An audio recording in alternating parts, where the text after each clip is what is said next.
Chapter 1650. Overwhelming Advantage. Chapter 1650. Overwhelming Advantage. The scene inside the tower had transformed into something akin to an ancient battlefield. Hundreds of thousands of players fought as screams and explosions echoed throughout the tower. Many adventurer team members who participated in this struggle for the primordial divine ruins entry slots for the first time were dumbfounded by the view before them. They even found it hard to move their feet. Amazing. So, this is the struggle for the primordial divine ruin? This battle is too fierce. Even expert players are no different than ants here. Many adventurer teams and normal guilds which had planned to participate watched the battle in a daze from the sidelines. None of them were bold enough to join the fray. They were all afraid of being devoured and annihilated in the blink of an eye. Even the expert players they normally thought were so powerful lasted less than 10 seconds on this battlefield. These experts were either overwhelmed by an uncountable number of spells or ganged up on by equally powerful experts. On this battlefield, expert players were fortunate enough to keep their lives, let alone accomplish anything significant. As for the elite players, they were pure cannon fodder. Most elite players usually died before any of the rear-line healers could get to them. Of the multitude of battles across the battlefield, those near the teleportation zone were the most intense. Zero Wing's 30-man Magic Light team moved like a pack of ferocious beasts that had just escaped their cages. Neither the attacks from Heaven's Burial's melee players nor those from the guild's ranged players could stop the mobile iron wall the 15 Magic Light MTs had formed. Not only did the Magic Light MTs block every incoming melee attack, but they also sent their attackers flying with their weapons and shields. Zero Wing's rear-line DPS then followed up with an intense bombardment, turning its enemies into starlight instantly. Unfortunately, as Heaven's Burial had the numerical advantage, and not even the Magic Light MTs could block every incoming attack. From time to time, arrows and spells broke past their defenses. However, Heaven's Burial's members nearly despaired when they saw the damages above the Magic Light MTs' heads. Minus 3057. Minus 2371. Despite landing direct hits, none of their attacks dealt more than minus 4000 damage. It was utterly inconceivable. Every Heaven's Burial expert present wore top-tier equipment, and even against top-tier MTs of the same level, their direct hits dealt at least minus 5000 damage. Powerful spells could even deal over minus 10,000 damage, yet when a level 50 ranger struck one of the Magic Light MTs with a tier 1 heart-piercing arrow, the ranger had only dealt around minus 3700 damage. These MTs took even less damage from spell attacks. Meanwhile, after receiving numerous buffs and the benefits from Shurfeng's disintegration user title, the Magic Light MTs had over 70,000 HP each. Not even 10 of Heaven's Burial's attacks could force their HPs below 50%. Zero Wing's rear-line healers could easily restore such little HP, making the Magic Light MTs practically invincible. In contrast to Heaven's Burial's DPS, Zero Wing's DPS was overwhelming. U-Zipping, for example, easily dealt over minus 3000 damage to Heaven's Burial's MTs with his normal attacks alone. When he used skills like Cross Slash, he dealt over minus 10,000 damage. Unlike Zero Wing's MTs, Heaven's Burial's MTs only had around 50,000 HP. U-Zipping only needed a few attacks to devour most of an MT's HP by himself.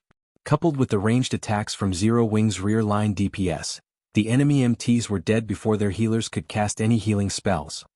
In the short moment since the battle had begun, Heaven's Burial had suffered several hundred casualties, and every one of them had been an expert player. Damn it!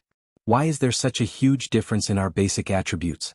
Confusion tore at Lei Jingyang as he watched Zero Wing's Magic Light team move closer to Heaven's Burial's ranged classes and healers.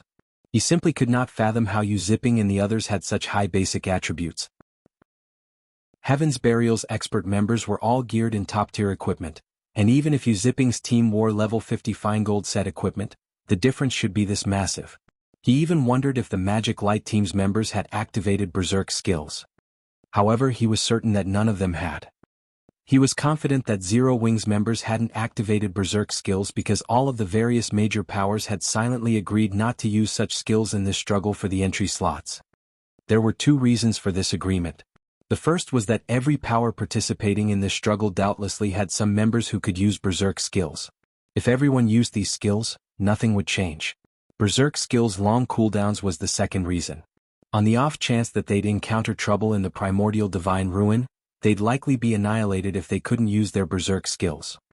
However, Lei Jingyang didn't know that, although Yu Zipping and his companions appeared to be wearing level 50 fine gold set equipment, the magic light set's basic attributes could rival level 50 dark gold set equipment. This was the reason that the gap between their basic attributes was so vast. This fight was on par with a player in a full set of secret silver equipment trying to contend with a player in dark gold equipment.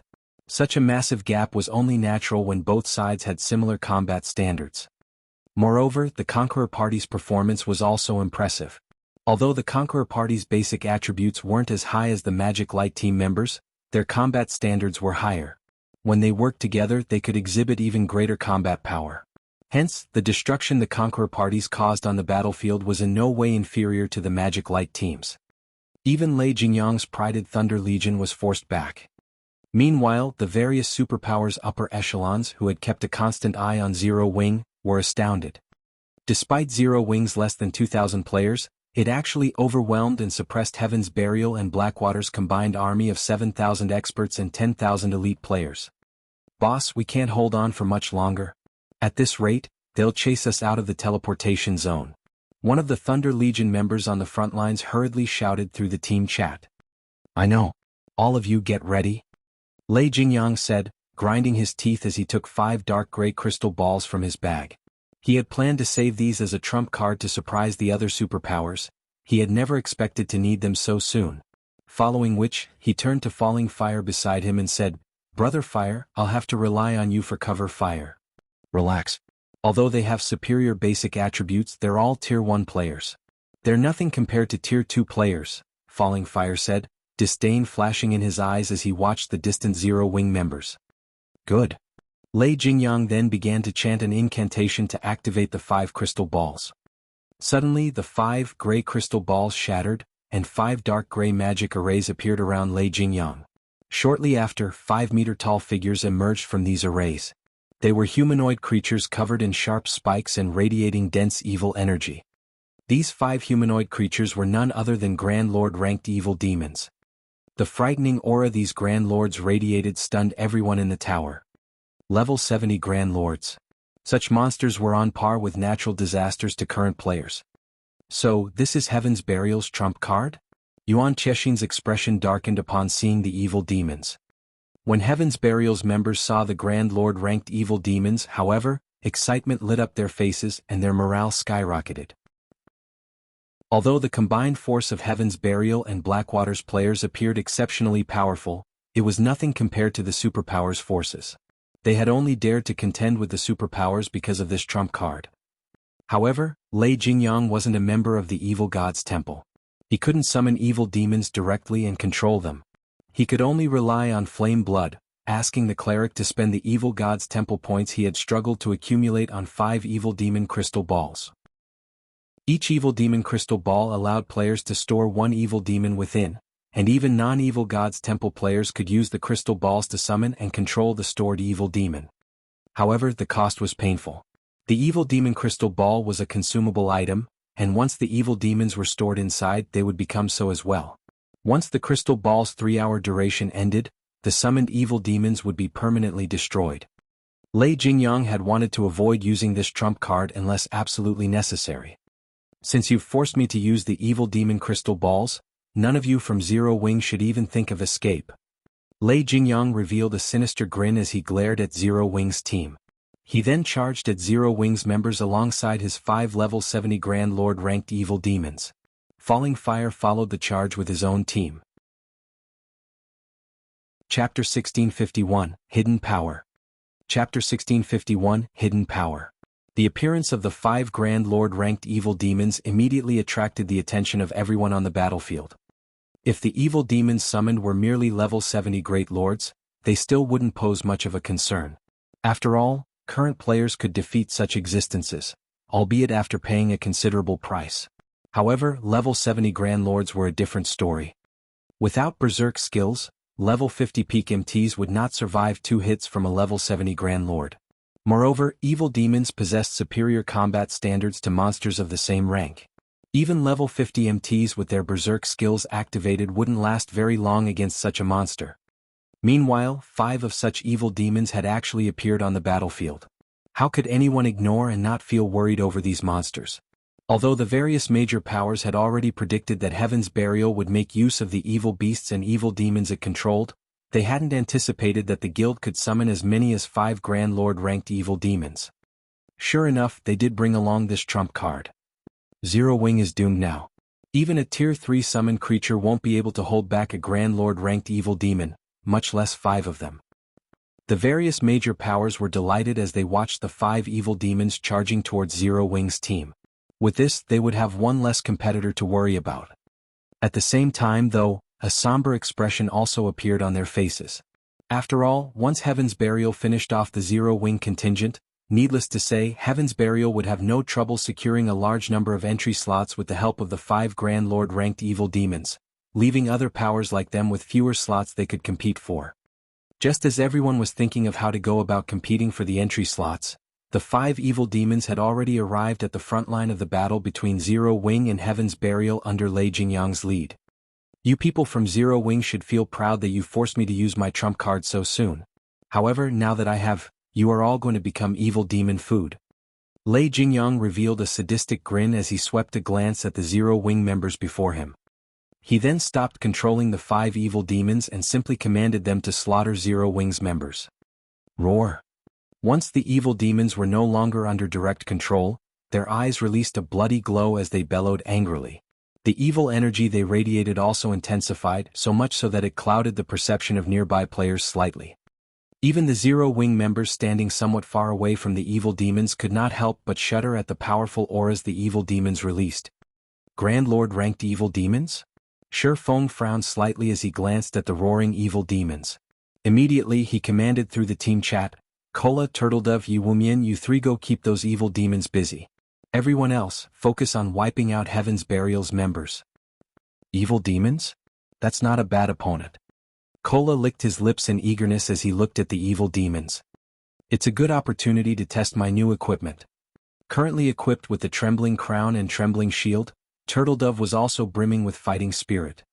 Before coming to the Primordial Divine Ruin, Shi Feng had distributed the weapons, equipment, and skills he obtained from the Lost Town to Kola and the others. Among them, he had given the Trembling Crown and Trembling Shield to Turtledove, while Yi Wumian received Kola's Dragon Scale Shield, which she had been using. Kola and the others promptly dashed towards the 5 evil demons. Keep on struggling. Lei Jingyang sneered when he saw Zero Wing's members trying to move out of the evil demon's way. At this moment he could already foresee the annihilation of Zero Wing's Magic Light team. Just when the 5 evil demons arrived before some melee players of Zero Wing, Kola suddenly appeared in front of the 5 monsters and raised his shield. At the same time he activated Justice Roar. The blinding light Kola's shield gave off instantly made him the center of attention on the battlefield. Meanwhile, the 5 evil demons involuntarily stopped their actions and turned to look at Kola. An AoE taunt? What a suicidal bastard. Lei Jingyang's eyes gleamed with ridicule as he looked at the glow from Kola's shield. Even current peak MTs couldn't last very long against a level 70 Grand Lord-ranked evil demon. Yet now Kola had used an AoE taunt on 5 of such evil demons. At this moment, Lei Jingyang could already foresee the scene of Kola being killed instantly. As if summoned, the 5 evil demons instantly appeared before Kola, with one evil demon already swiping its right claw at the male guardian knight. So fast. The evil demon's attack astonished the spectating crowd, which could just barely see the afterimage of the evil demon's claw. If it were up to these players, blocking or dodging the monster's attack would be impossible. Needless to say, if they were its target they would no doubt be killed instantly. However, the scene that occurred a moment later was utterly different from everyone's expectations. Not only did Kola manage to block the first attack using the Titan Guard, but he actually retreated by only 2 steps after receiving the attack. Moreover, he only sustained a little over -10,000 damage from doing so. How is this possible? Could it be a skill? The nearby spectating crowd was stunned by this scene. Just as everyone was wondering what Kola did to take so little damage, another 2 evil demons launched attacks on Kola, their claws blurring. Another 2 crisp clangs rang out. Kola was forced to retreat by a total of 4 steps, and 2 damages above -10,000 also appeared above the Guardian Knight's head. However, even after receiving 3 attacks that dealt over -10,000 damage each, he still had over half his HP remaining. Not bad. Their strength should be roughly the same as a level 60 specialized Grand Lord. Kola revealed a faint smile at the faint numbness in his arms. To him, someone who possessed over 80,000 HP, attacks that dealt around -10,000 damage were entirely within his tolerance range. When Kola noticed the last two evil demons attacking him as well, he decided to activate Titan's Will, the skill reducing the damage he received by 90% and increasing his attack speed by 100%, movement speed by 30%, and starting movement speed by 80% for 20 seconds. When the two evil demons' claws collided with Kola's Titan Guard, two dazzling flashes appeared. This time, however, not only did Kola not retreat by a single step, but even the damage he received from each attack was just a little more than -1,000. That was practically a negligible amount. Following which, several healing lights fell on him, instantly replenishing his HP to full. So this is Zero Wing's Chief MT? He's so strong. Everyone's eyes nearly fell out of their sockets when they saw Kola actually going toe-to-toe with the 5 Grand Lord ranked evil demons. If it were them, a single Grand Lord ranked evil demon would be beyond their means. Yet, despite going up against 5 of such evil demons, Kola still seemed to have plenty of energy to spare. Right now, it looked as if these 5 evil demons were actually fake evil demons. However, they were fully aware that this result was not because the evil demons were weak. Instead, Kola was simply too strong. Just the shockwaves resulting from the clashes were enough to force the nearby players to retreat involuntarily. With this, one could imagine how much strength both sides possessed. However, before everyone could recover from their shock over Kola's performance, 2 more players joined him, each one of them pinning down one evil demon. These 2 players were none other than Turtledove and Yi Wumian. The moment these 2 MTs appeared, they immediately used a taunt skill and solidified their aggro on their respective targets. Very quickly, 2 evil demons peeled away from Kola. However, this was still not the most shocking part. The crucial point was that both Turtledove and Yi Wumian actually possessed defense that was in no way inferior to Kola's. In fact, when the female Guardian Knight Turtledove blocked an attack from her Grand Lord, she received only a little over -8,000 damage, which was far less than the damage Kola received. This showed that her defense was above even Kola's. As for HP, due to the various team buffs, Yi Wumian had over 75,000 HP. Meanwhile, Turtledove, who was equipped with epic set equipment, possessed over 80,000 HP just like Kola. Meanwhile, due to Kola, Turtledove, and Yi Wumian's appearance, the evil demons whom everyone thought would be able to create a huge ruckus, were now thoroughly suppressed. Damn it, how can their defense be so high? Lei Jingyang was momentarily stupefied when he saw this scene. However, a possibility that made his entire body shudder came to mind soon after. Could they have been promoted to Tier 2 as well? Chapter 1652, Tier 2 vs Tier 2. Chapter 1652, Tier 2 vs Tier 2. Inside the teleportation zone, the 5 level 70 Grand Lord ranked evil demons furiously attacked the MT trio from Zero Wing, their speed extremely fast. Many expert players present inside the tower could not keep up with the monster's movements, yet Kola and the other MTs blocked every attack of the evil demons using their shields. Moreover, they did so very casually. Meanwhile, any expert player that accidentally came into proximity of their battle would get killed by the battle's shockwaves. They're able to stop even 5 Grand Lord ranked evil demons? Purple Jade wore an incredulous look on her face as she watched Kola, Turtledove, and Yi Wumian going up against the evil demons. Even the peak MTs of the secret pavilion would need to activate their berserk skills to go up against a level 70 Grand Lord. However, Kola and the other 2 MTs could actually hold back the evil demons without using any berserk skills. Moreover, they were even at a numerical disadvantage. Zero Wing is truly extraordinary. It's no wonder Rain is so adamant in working together with the guild. Quiet Melody, who was commanding the Sacred Temple's members in battle, could not help her surprise when she sent a glance at the distant evil demons. Now, she more or less understood why Phoenix Rain had decided to partner with Zero Wing early on in the game. Phoenix Rain's insight was indeed many times more acute than Nine Dragons' Emperors. Meanwhile, Zero Wing's members also had their morale boosted further after seeing the MT Trio's performance. Brimming with fighting spirit, they started putting even more effort into suppressing Heaven's Burial's members. Damn it, how is this possible? Lei Jingyang was filled with envy as he looked at Kola and the other 2 MTs. Why does Zero Wing possess 3 Tier 2 MTs?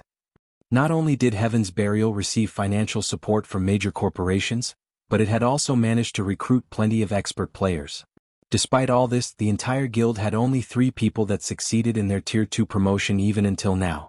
The guild had invested everything it had to help these 3 players complete their promotion quests after they reached level 50. Moreover, unlike other classes, MT classes faced much more difficulty with their Tier 2 promotions. Although Heaven's Burial had attempted to help its MTs with their promotions, all of those MTs failed. On the other hand, Zero Wing actually possessed 3 Tier 2 MTs. The value of Tier 2 MTs was much greater than that of Tier 2 players of other classes. After all, the majority of a guild's weapons and equipment came from dungeons. If a guild possessed powerful MTs, it would have a much easier time raiding dungeons. Boss, what should we do? Those 5 Grand Lords are all pinned down right now. We're also still getting pushed back by Zero Wing. At this rate, we'll be chased out of the teleportation zone, the level 50 ranger commanding the battle asked worriedly. Although their side had an overwhelming advantage in numbers, Zero Wing's members were simply too powerful. Thus far, their side had already lost over 1,000 players. In contrast, Zero Wing's death toll amounted to only a little over 100. Most importantly, the 30-man Magic Light team had yet to suffer a single casualty. All ranged DPS change targets and focus fire on those 3 MTs of Zero Wing. I refuse to believe that Zero Wing will have another method to stop the evil demons once we get rid of the 3 of them. Lei Jingyang commanded through the team chat. After saying so, Lei Jingyang personally led a team of 20 experts, followed by Falling Fire's team, and charged at Cola, Turtledove and Yi Wumian. Although it was indeed surprising that Zero Wing possessed 3 Tier 2 MTs, both Falling Fire and he were Tier 2 players as well. If they went up against the MT trio, they would not necessarily be the one to lose. Not to mention Cola and the other 2 still had to tank 5 evil demons. Very quickly, Lei Jingyang and the others arrived within 40 yards of the Mount Trio. Die. Like throwing a javelin, Lei Jingyang hurled the greatsword he carried at Cola, arcs of silver electricity appearing around the weapon as it left his hand. In mid-flight, the greatsword suddenly split into a dozen serpents made out of silver lightning. Meanwhile, unlike normal spells and arrows which could only move in a straight line, the serpents slithered nimbly through the air towards Cola, their movement patterns changing constantly. The boss is getting serious. Zero Wing's members are dead now. The eyes of the Thunder Legion members glowed when they saw this scene. The attack Lei Jingyang had just executed was a trademark move of his, a combination of his precision control and the additional skill of his greatsword, Electric Serpent Bites. Each electric serpent summoned possessed 120% of the user's strength. They also moved ridiculously fast, so much so that even top-tier experts would have trouble coping with just one of the serpents. Going up against a dozen electric serpents simultaneously would be a struggle even for peak experts of the same level, who would have no choice but to retreat temporarily. As for Falling Fire, who stood beside Lei Jingyang, he was not one to be outdone either. As he completed an incantation, 9 crimson magic arrays appeared on the ground around him. The ambient fire-type mana immediately began surging towards these 9 magic arrays frantically. Shortly after, Falling Fire tapped the butt of his staff on the ground. Tier 2 Curse, Spark Impact. In the next moment, the 9 magic arrays started launching small meteorites one after another into the air.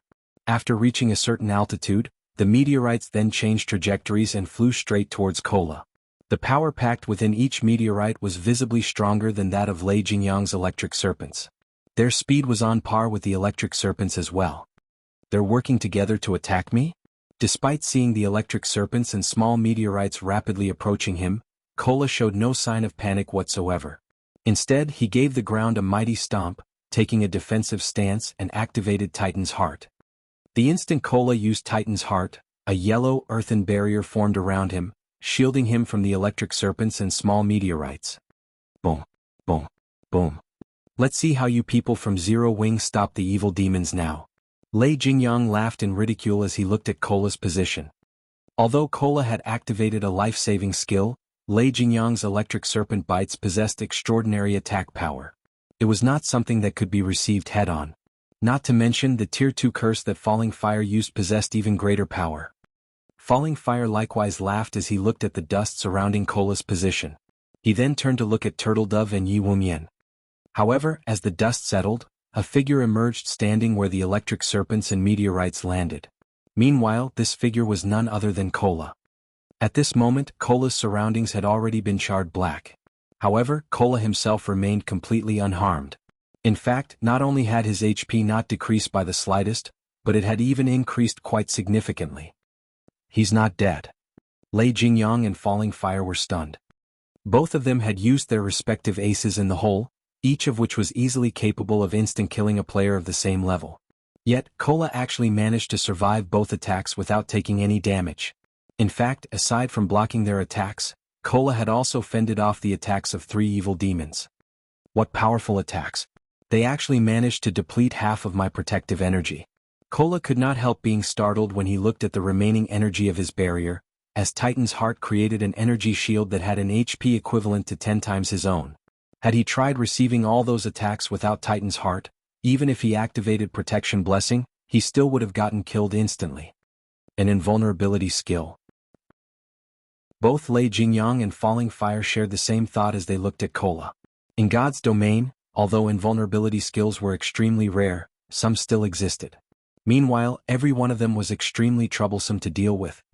However, after Lei Jingyang and Falling Fire exchanged glances, they sprang into action again, targeting Turtledove this time. No matter how strong an invulnerability skill was, once its duration was up, it would disappear. Hence, all they needed to do now was attack other MTs instead of Kola. They also refused to believe that all 3 MTs had learned invulnerability skills. However, when Lei Jingyang was within 30 yards of Turtledove, he suddenly felt a chill crawling down his spine. Immediately, he tightened his grip around his white bone greatsword and activated Whirlwind Slash. Dang. In the next moment, Lei Jingyang felt as if he had just struck an impenetrable wall as his greatsword stopped abruptly, sparks flying from the edge of his greatsword. Then, a lithe figure gradually appeared before him. Zero Wings Fire Dance? Lei Jingyang sneered as he looked at the lithe figure facing him. Are you here to get yourself killed? He sent a slash at the female assassin before him straight away. An assassin was most powerful when conducting an ambush. As long as the ambush failed and their body became exposed, their combat power would decrease drastically. In a frontal clash, an assassin was significantly inferior to a berserker. Dang. Dang. Dang. However, after exchanging several attacks with Fire Dance, Lei Jingyang started panicking. As a Tier 2 berserker, his strength should be overwhelmingly superior to most players at this stage of the game. Moreover, he was currently geared in 3 pieces of epic equipment. Despite that, not only did every one of the dozen or so attacks he had sent at Fire Dance get blocked, but his arms even started falling numb from the resulting impact. Could she be a Tier 2 player as well? Lei Jingyang could not help entertaining such a thought. However, even if Fire Dance was a Tier 2 assassin, it should be impossible for her to be superior to him, a Tier 2 berserker, in terms of strength. Lei Jingyang very quickly shook the thought out of his head and calmed himself. In terms of combat standards, he was no doubt superior to Fire Dance. Since he couldn't win using a forceful approach, he simply needed to target her weak points. He immediately activated the Tier 2 skill Battering Slash. Battering Slash allowed him to ignore his target's defense and block effects. Although the damage his attacks dealt would decrease significantly, it would be more than enough to kill an assassin, a class that had both low HP and defense. However, when his greatsword passed through Fire Dance's body, Lei Jingyang's complexion immediately darkened. The reason for this was the sensation he felt coming from his greatsword. It did not feel as if he had just cut through a physical entity at all. He tried using Blade Storm right away, but before he realized it, Fire Dance had already appeared behind him, the 1,000 transformations in her hand stabbing towards his back. Tier 2 skill Shadow Raid. Fire Dance instantly transformed into numerous streaks of shadows that pierced through Lei Jingyang's body. Damages ranging between 10,000 and 20,000 appeared rapidly above the berserker's head one after another, depleting his HP to 0. Chapter 1653, Tier 2 Galore. Did Lei Jingyang die? An instant kill. For a time, the players watching the battle between Fire Dance and Lei Jingyang were stunned by the sudden development. The fight had been lightning quick, and many had failed to realize what had happened before it was over. In one moment Lei Jingyang had been alive and kicking, and in the next he was dead. The members of Lei Jingyang's Thunder Legion were particularly dumbstruck. They all knew how powerful their commander was. Not only did he wield 3 pieces of epic equipment, but he was also one of 3 Tier 2 players in Heaven's Burial. The Berserker had over 53,000 HP as well, which was in no way inferior to Tier 1 peak MTs of the same level. If Tier 1 experts like themselves had to face Lei Jingyang, they'd never be enough to take down the Berserker even with a 20-man team. Yet, an assassin had killed their commander with a single move. No matter how they looked at the situation, it felt unreal. Only Shifeng knew how possible the feat truly was. After all, Fire Dance wielded a fragmented legendary weapon, which no epic weapon could compare to. Moreover, the assassin class was famous for its explosive damage, dealing significant amounts in a very short time. Meanwhile, Shadow Raid was Fire Dance's strongest explosive skill. If she landed a hit with the skill, even a Tier 2 Guardian Knight or Shield Warrior of the same level would stand on the precipice of death, if not die instantly, let alone a Tier 2 Berserker. After Lei Jingyang died, Heaven's Burial's members fell into a panic, confused about what to do next. Along with Lei Jingyang's death, the 5 Grand Lord-ranked evil demons he had summoned had disappeared. This was like salt in an open wound to Heaven's Burial's members. Kola, Turtledove, and Yi Wumian had already embedded their strength into their enemies' minds. Lei Jingyang's followers doubted that they had the strength to surpass a Grand Lord-ranked evil demon. Useless trash. He actually died so quickly. A deep frown pulled at Falling Fire's face as he watched Lei Jingyang's corpse transform into particles of light. He had never expected Zero Wing to have a Tier 2 assassin and 3 Tier 2 MTs.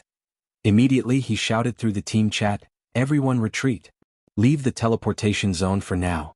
We'll re-enter from another side." At this stage of the game, it was extremely difficult for players to reach Tier 2. Even Blackwater with its abundant resources had only nurtured a few Tier 2 experts thus far. Yet, not only did Zero Wing have 3 Tier 2 MTs, but it had a Tier 2 assassin as well. This left him truly confused. Even if Fire Dance took part in the battle, Heaven's Burial and Blackwater should have been able to resist Zero Wing by relying on the 5 Grand Lord-ranked evil demons. But now, Lei Jingyang was dead and the evil demons had vanished.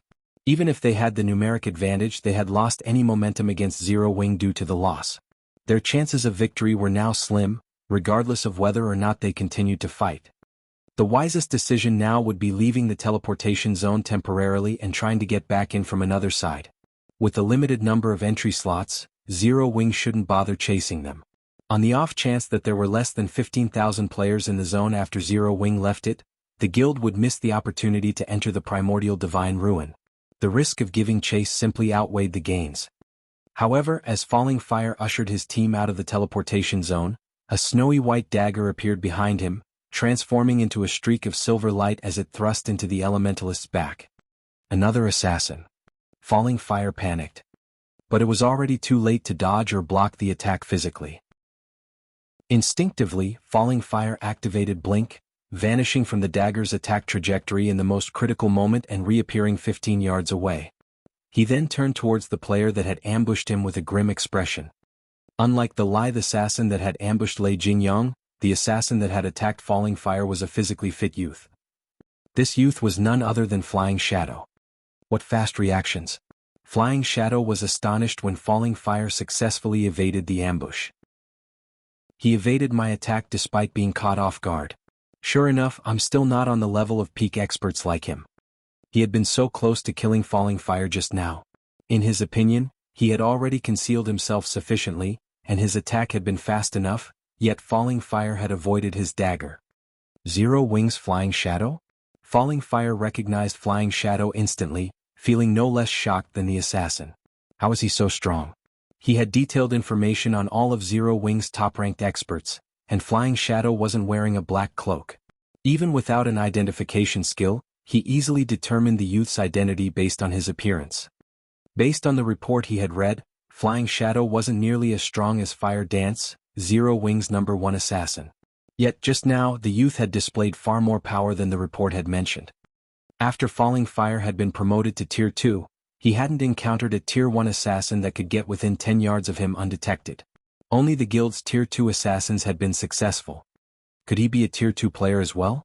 As Falling Fire looked at Flying Shadow, he felt the edges of his world beginning to crumble. Since when had reaching Tier 2 become so easy? The fact that Zero Wing had one Tier 2 assassin was surprising enough, but he had just encountered another. Had he not reacted quickly enough, he might have fallen to Flying Shadow's attack. Watching Flying Shadow approach again, Falling Fire began to double speed cast. Suddenly, stone spikes rose from the ground beneath the assassin's feet. At the same time, A large number of ice swords rained down on the youth.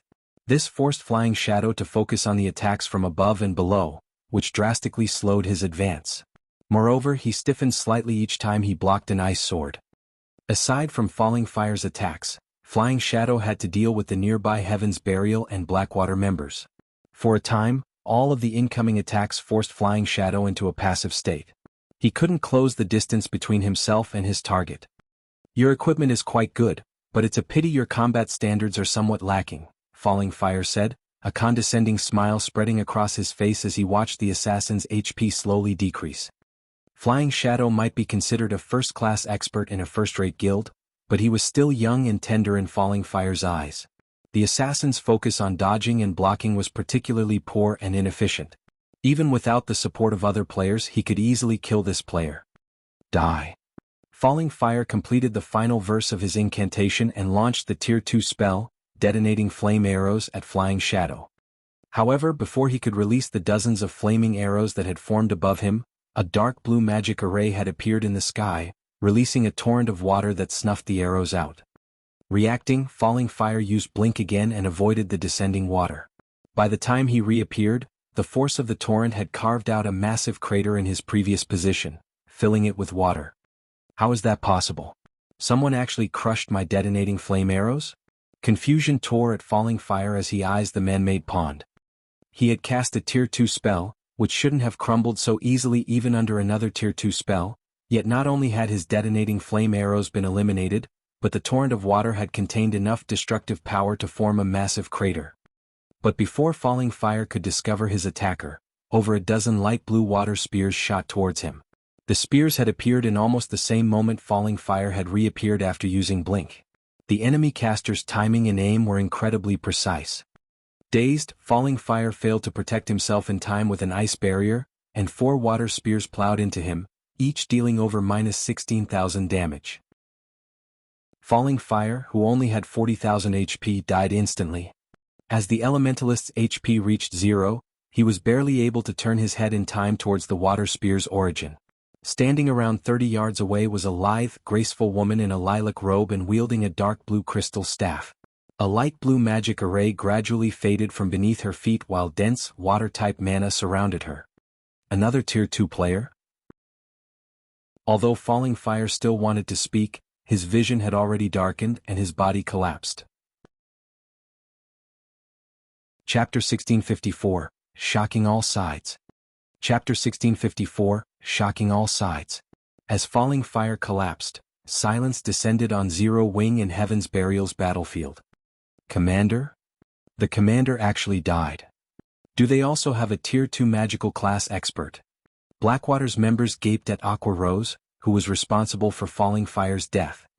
Falling Fire was both one of the scant few Tier 2 players and a top-ranked expert within Blackwater. Normally, the Elementalist killed them instantly when they sparred with him. However, they had just watched this man die after one hit.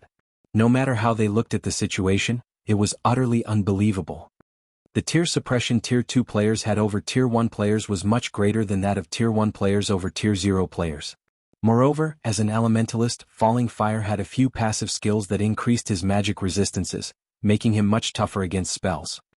Yet, Aqua Rose had annihilated Falling Fire with a single spell. There were only 2 possibilities to explain the outcome.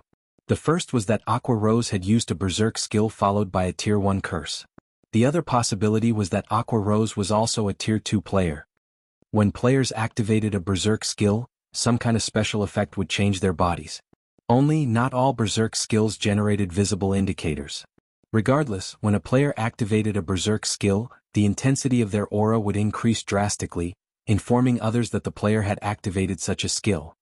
However, Aqua Rose displayed neither phenomena, so it was obvious that she hadn't activated a Berserk skill. There was also no way they'd missed the resulting changes. They all had keen senses as experts, and activating a Berserk skill was akin to turning on a light in a dark room. When Blackwater's members considered the possibility that Zero Wing also had a Tier 2 magical class, they couldn't help but shudder. Tier 2 MTs were only powerful when tanking monsters. Their DPS was lacking. However, it was a different story for Tier 2 magical classes. Magical classes already wielded extremely high DPS even at Tier 1, and they had more AoEs than other classes. After their promotion to Tier 2 magical classes, attacks would grow even stronger. It wouldn't be an exaggeration to call Tier 2 magical classes mobile defense turrets. When solely comparing combat capabilities, Tier 2 magical classes were stronger than another class by far. While everyone struggled with their shock over Falling Fire's death, Aqua Rose used the opportunity to cast the Tier 2 spell, Aqua Precinct. With the female Cursemancer at its center, a water domain manifested, covering a 70-yard radius. Any of Heaven's Burial and Blackwater members caught within Aqua Precinct soon noticed the rapid drop in their basic attributes. In the blink of an eye, their basic attributes had fallen to 70% of their original values. Following which 12 8-meter-long water serpents rose from the pool of water, releasing enraged bellows that echoed throughout the tower. Every water serpent possessed the strength to rival a great lord of the same level. Under Aqua Rose's control, the water serpents jumped at the players from Heaven's Burial and Blackwater. Aqua Precinct wasn't like normal AoEs and was categorized as a domain skill. When using it to attack, Aqua Rose wouldn't harm her allies as normal AoE spells would as long as she controlled the spell properly. Tier 1 experts would have a very difficult time coping with a Great Lord's attacks. Only Tier 1 MTs of the same level could block such attacks without receiving much damage. However, unlike normal Great Lords which had monotonous attack patterns, the water serpents were flexible since Aqua Rose controlled them. Any MT that failed to block the serpent's attacks instantly lost over 20,000 HP. Since Heaven's Burial and Blackwater's MTs had lost 30% of their basic attributes, the water serpents only needed 2 hits to finish off a level 50 MT. In the short moment since Aqua Rose had cast Aqua Precinct, she had killed 4 level 50 MTs. The rear line healers had never even had a chance to heal their allies. Monster. She's a monster. Heaven's Burials and Blackwater's experts stared at the female Cursemancer in utter horror. Retreat. Run. There's a monster. With Zero Wing's Magic Light team and Conqueror parties gaining the upper hand, followed by Aqua Rose's sudden massacre, Heaven's Burials and Blackwater's members panicked. Rather than a slow, organized retreat, they turned and fled like cowards. Not only would they lose a level if they died, but they'd also lose a piece of equipment. To expert players like them, the loss was unbearably painful. Hence, now that they knew that they were no match for Zero Wing, they wouldn't continue to throw themselves into the jaws of death. Furthermore, their commanders, Lei Jingyang and Falling Fire, had already died. Big Sis Aqua, you couldn't hold back a little? We've barely killed any enemies, yet you've already scared them all away. How are we supposed to earn extra income now? Shadow Sword and Zero Wing's other Tier 2 players sighed in frustration as they watched Heaven's Burial and Blackwater's members flee. They had previously held back because they were worried about scaring off their prey. It had actually taken quite a bit restraint to drag this battle out, yet their prey had run in fear of them before they could reap the benefits and slaughter them all. This frustrated Shadow Sword and the others. My bad. I'll be more careful next time, Aqua Rose said, sending her companions an apologetic glance. She hadn't expected Heaven's Burial and Blackwater's players to be so cowardly. Thus far, the battle between their guilds had been fairly even. In fact, Zero Wing wouldn't get off easily either if Heaven's Burial and Blackwater continued the fight. Yet, rather than stand their ground, the 2 guilds' members had turned and fled. This will work too. Just kill as many as you can, but be careful to stay near the team and in the teleportation zone, Shurfong commanded. He was not particularly surprised by their enemy's response. Although Heaven's Burial and Blackwater's experts were no weaklings, the series of mental blows had thrown them into a panic. Fortunately, Heaven's Burial and Blackwater's reaction was a good thing for Zero Wing. At the very least, Zero Wing could now secure more entry slots for the Primordial Divine Ruin. Shadow Sword, Blackie, Violet Cloud, Rampant Blade, Alluring Summer and Zero Wing's other Tier 2 players began to put all they had into their battles. With the overwhelming strength of Tier 2 classes, Shadow Sword and the others charged into Heaven's Burial and Blackwater's ranks like lions charging into a flock of sheep. The guild's magical class players such as Blackie, Violet Cloud, and Alluring Summer dominated the battlefield like humanoid defense turrets. Without anyone to hinder their progress, they each killed over a dozen players with every attack. This only encouraged Zero Wing's other members to fight with more fervor. By the time Heaven's Burial and Blackwater's members left the teleportation zone, they had littered their path with corpses and equipment. The 2 guilds had lost nearly 2,000 experts since the battle had begun. The outcome was startling. If these casualties were only ordinary or elite players, the loss wouldn't be as painful, but the players Zero Wings members had killed were all experts.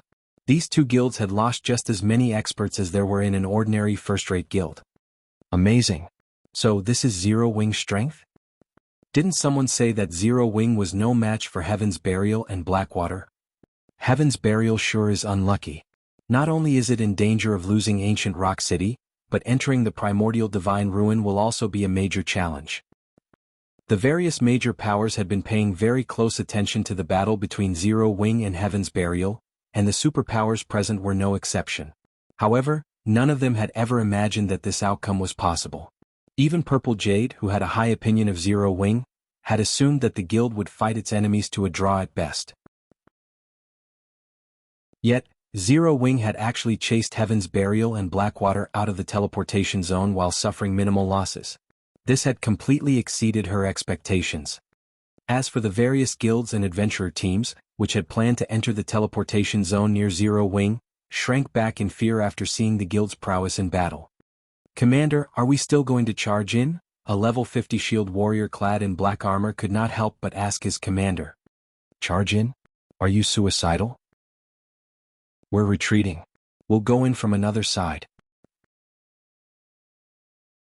Chapter 1655, 10 years too early. Chapter 1655, 10 years too early. After Zero Wing's victory over Heaven's Burial, the various superpowers in the teleportation zone couldn't help but re-evaluate their opinions of Zero Wing. Sure enough, Zero Wing can be quite capable. No wonder they dared to ignore our guild's warning. It might not be a bad idea to consider partnering with them for the Primordial Divine Ruin raid, a middle-aged man in black armor muttered as he looked at Zero Wing's members with an interested expression. He carried a great sword with runes that radiated a chilling aura. The Primordial Divine Ruin was akin to a dungeon. If one wished to progress inside the ruin, they needed a certain level of strength, whether it be basic attributes or combat standards. The difficulty also increased as one delved deeper into the ruin. After reaching the Primordial Divine Ruin's fourth underground floor, players faced extraordinarily strict requirements.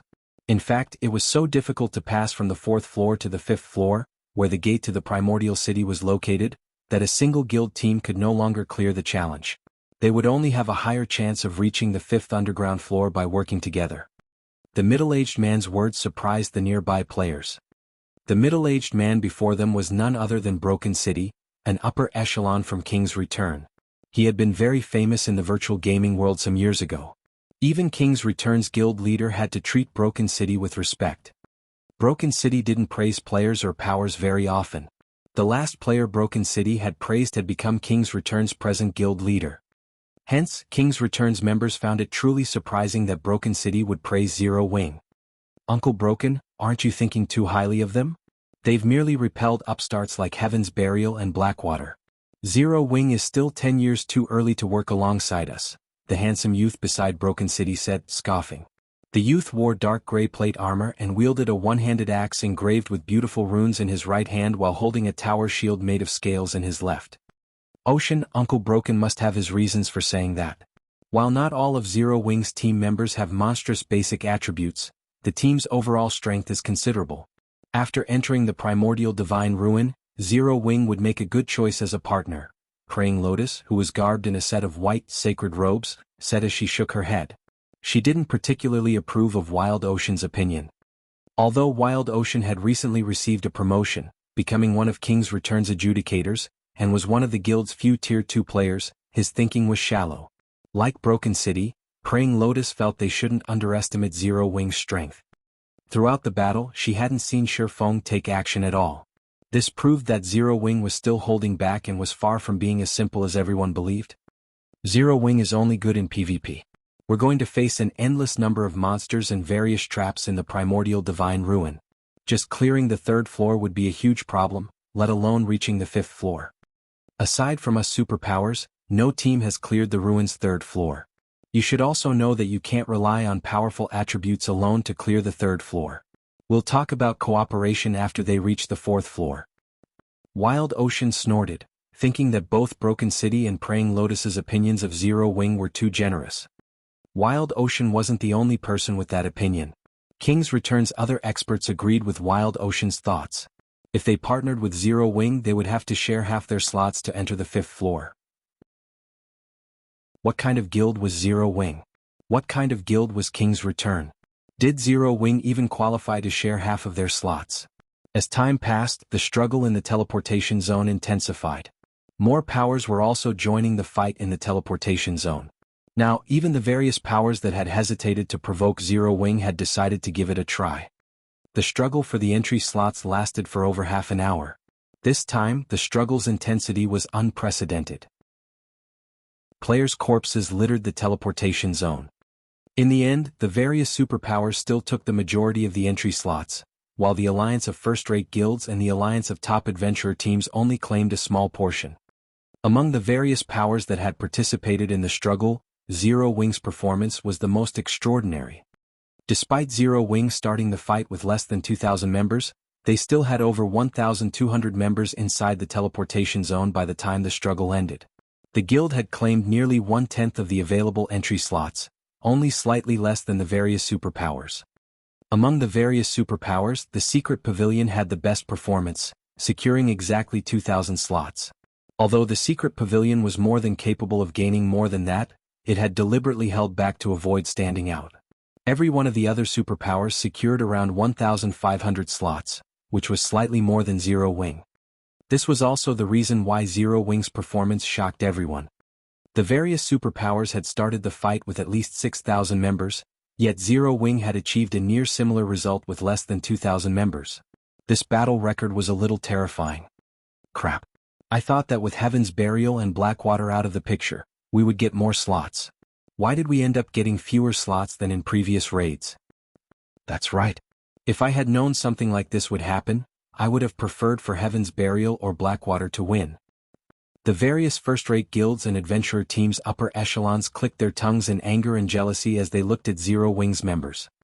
It was common knowledge that teams would have a greater advantage in the ruin if they entered with more players. Now that Zero Wing could send over 1,200 members into the ruin, the guild might actually make it all the way to the 5th floor and enter the rumored Primordial City. While everyone else was shocked by Zero Wing's strength, Shifeng was ecstatic. Zero Wing had earned over 5,000 pieces of the current top-tier equipment in the struggle for entry slots. Although the majority was level 45 fine gold equipment, they were still valuable. In comparison, Zero Wing had suffered practically insignificant losses. Zero Wing had suffered 600+ casualties in the battle, with the majority of them being the White Tiger Dojo disciples. The disciples were only geared in standard level 50 elite equipment. They had also recovered some of the lost weapons and equipment. Hence, Zero Wing had made a fortune in this battle. When there were fewer than 15,000 players in the teleportation zone, a blue glow enveloped the area. The players inside the zone disappeared a moment later, leaving an empty plot of land behind. The members of the various major powers that remained inside the tower quickly spread the news of the battle's outcome. With the teleportation array's help, Zero Wing's surviving members instantly arrived at Dark Canyon. There were 3 shining, silver moons hanging in the sky. The visibility within the canyon was also very poor. At best, they could see 200 yards around them, and they couldn't sense any other creatures, which instilled a deep fear and insecurity. So, this is the Primordial Divine Ruins first floor? Aqua Rose muttered as she curiously surveyed her surroundings. With her physique as a Tier 2 player, she soon discovered the hidden threats around them. A group of skeleton undead hid at the top of the canyon, carrying heavy crossbows that could launch bolts with the power to rival Tier 2 skills. It was obvious that these skeletons had already locked onto their team and were ready to fire their crossbows at a moment's notice. Aside from the crossbow-wielding skeletons, Aqua Rose noticed a large number of ghosts flickering in and out of existence on the path ahead. The ghosts wandered around the bottom of the canyon, and even the weakest among them was a level 50 chieftain while the strongest were level 55 grand lords. If players accidentally provoked these monsters, the consequences would be unimaginable. As if they had long since familiarized themselves with this floor, the various superpowers teams quickly advanced on a predetermined path. As they advanced, the superpowers teams skillfully pushed away any ghosts they came across while dodging the heavy crossbow bolts. In comparison, the alliance formed by top adventurer teams quickly had their advance halted by powerful ghosts, their members peppered by the crossbow bolts from above the canyon. Damn it! Why is it so difficult? The various adventurer teams' upper echelons frowned at the first floor's difficulty. They were at a loss. Seeing this, the Superpowers members shook their heads disapprovingly. The primordial divine ruin was an extremely dangerous place, yet the various adventurer teams had believed that getting into the ruin was the most difficult part. The struggle in the teleportation zone was simply a prelude for what was to come. Before the Adventurer Team Alliance could think of a plan, they noticed Zero Wings members taking large strides towards the gateway to the next floor. Have they lost their minds? The various adventurer teams' upper echelons gaped as they watched Zero Wing fearlessly advance. Chapter 1656, Dauntless Zero Wing. Chapter 1656, Dauntless Zero Wing. The Adventurer Team Alliance wasn't the only force confused by Zero Wing's sudden advance. The several superpowers upper echelons and the first-rate guilds alliance also flashed Zero Wing incredulous looks. What's Zero Wing trying to do? Zero Wing's behavior confused everyone. The Dark Canyon's terrain was complex. Although there appeared to be many paths that would lead to the top of the canyon, only a few were actually viable. Moreover, timing was very important when traversing the various paths. A single mistake could easily be put an entire team in a dangerous situation. It wouldn't be surprising if the team were even eliminated. Although players would lose only 20% of their EXP and be sent back to the starting point when they died in the primordial divine ruin, multiple deaths would significantly weaken a team and increase the raid's difficulty. For newcomers to the primordial divine ruin such as Zero Wing and the Adventurer Team Alliance, the safest way through the Dark Canyon was to follow the various superpowers, who were already familiar with the first floor's trial. Of course, tagging along didn't necessarily mean safety. Even if two teams took the same path, their timing wouldn't be the same. In this case, it would depend on the commander's abilities. Although, for the two superpowers that raided the ruin for the first time, this wouldn't be a problem. The force's leadership had a perfect grasp of their team's positioning and could minimize their losses as they followed the other superpowers. The Adventurer Team Alliance's chain of command, however, was chaotic due to its multiple leaders. As a result, the Adventurer Team Alliance suffered many casualties as it attempted to follow after a superpower. But the Alliance still fared better than if it pioneered a path of its own.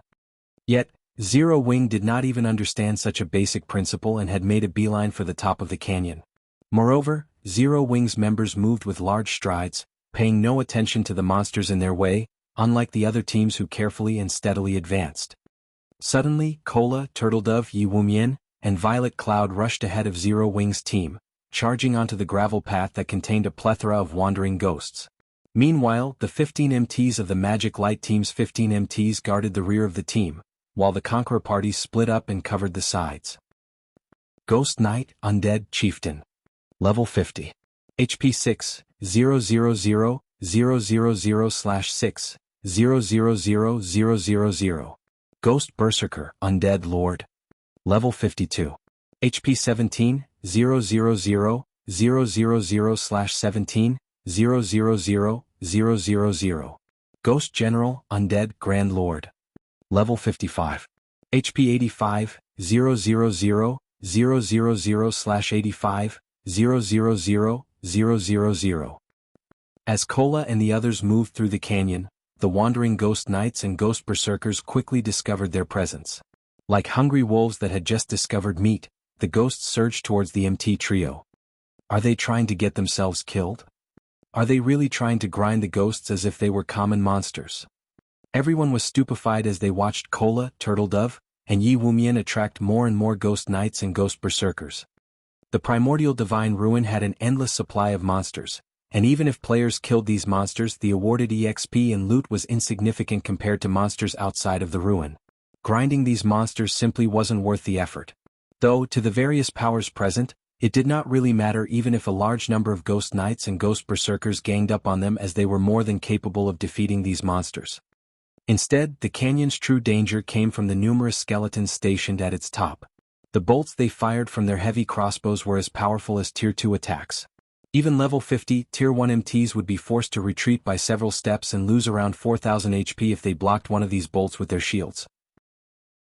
If struck directly, they would be dead after 2 or 3 hits. Hence, it was important when selecting a path through the canyon to choose one with favorable terrain that could be used to block the crossbow attacks and lower the chances of encounter ghost generals. In the blink of an eye, over 500 ghost knights and dozens of ghost berserkers chased after Cola and the others. Moreover, the skeletons on both sides of the canyon had aimed and fired their crossbows at the MT trio. However, Cola and the others paid no attention to the countless incoming attacks and continued to advance mindlessly, attracting more monsters as they went. The commotion had even lured some of the wandering ghost generals. Good. Everyone charge. Follow Cola's group. Shi Feng revealed a smile when he saw the swarm of monsters charge at Cola and the others. At this stage of the game, nobody was more familiar with Primordial Divine Ruins than him. He knew that Primordial Divine Ruins were survival tests. Although it was the first time he had visited the Primordial Divine Ruin in the Orc Empire, every ruin had nearly the same tests. It had been common knowledge in his previous life that the Primordial Divine Ruins' first floor trial would become more dangerous as teams spent more time here. Take the various superpowers for example. Although they had familiarized themselves with the paths to the top of the canyon and hence could limit the number of crossbow attacks that reached their teams, it was impossible to avoid casualties completely. In fact, the various superpowers teams were continuously lost members as they advanced right now.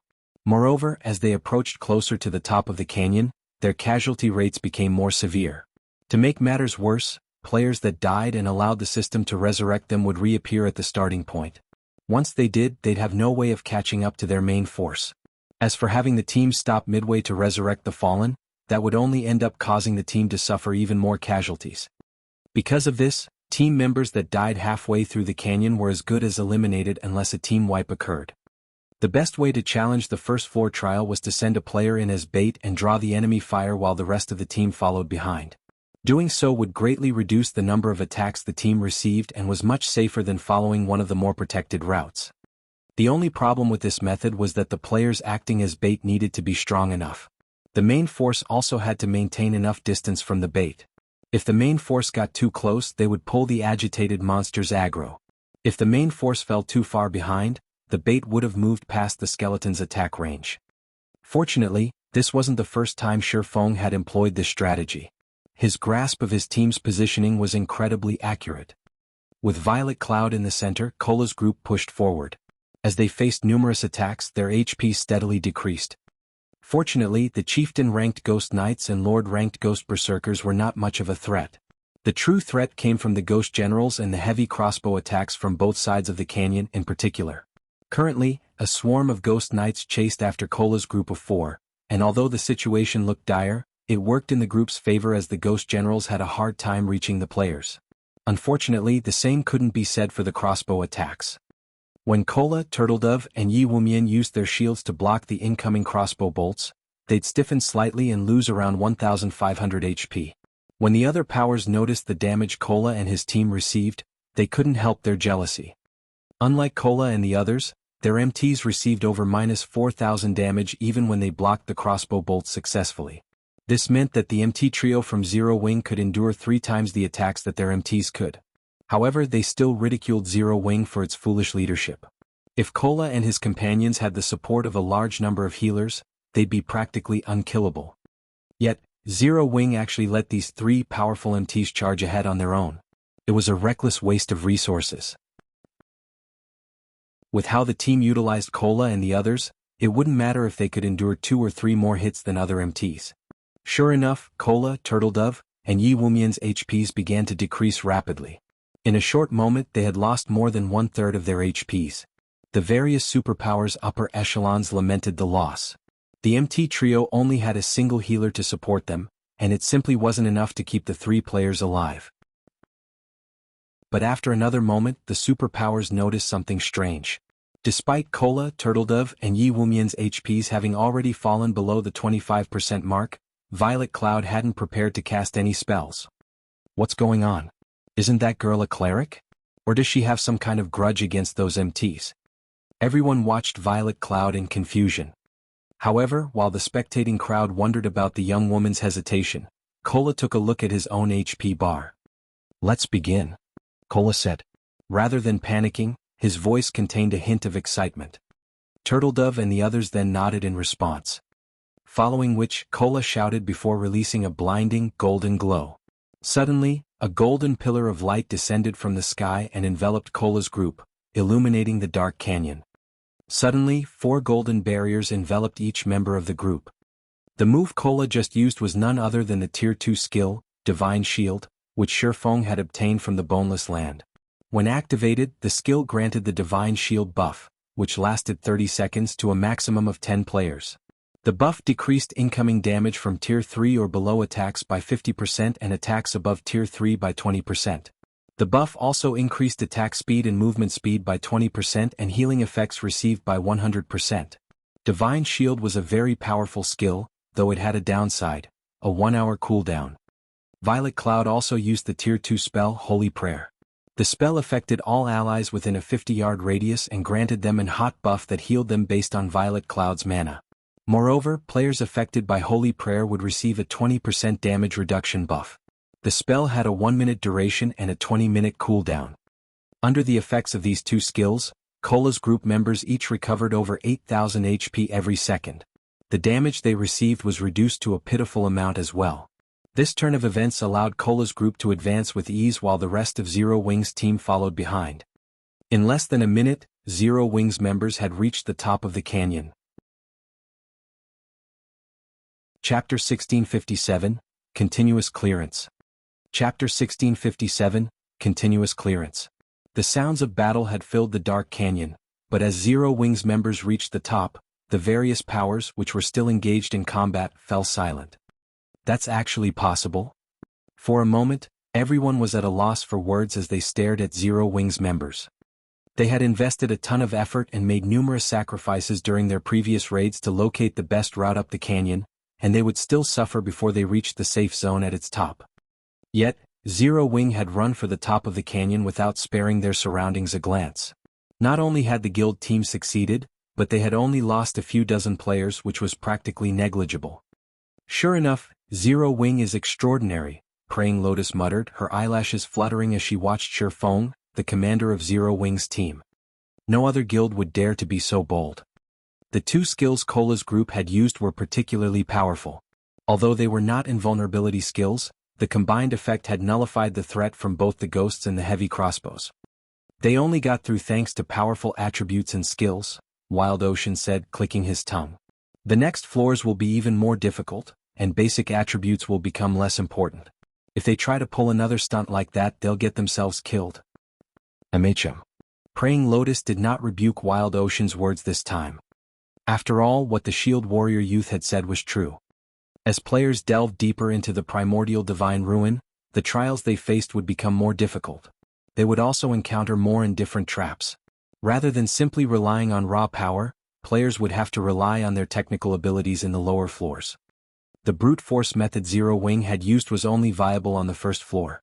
It wouldn't be possible to clear the following floors with the same method. Correspondingly, though, players would have higher chances of encountering opportunities and treasure the further they explored. There was practically nothing noteworthy in the ruins' first underground floor. One would be extremely lucky if they even came across a bronze treasure chest. Although players could also find combat techniques on the first underground floor, the chances of that were extremely slim.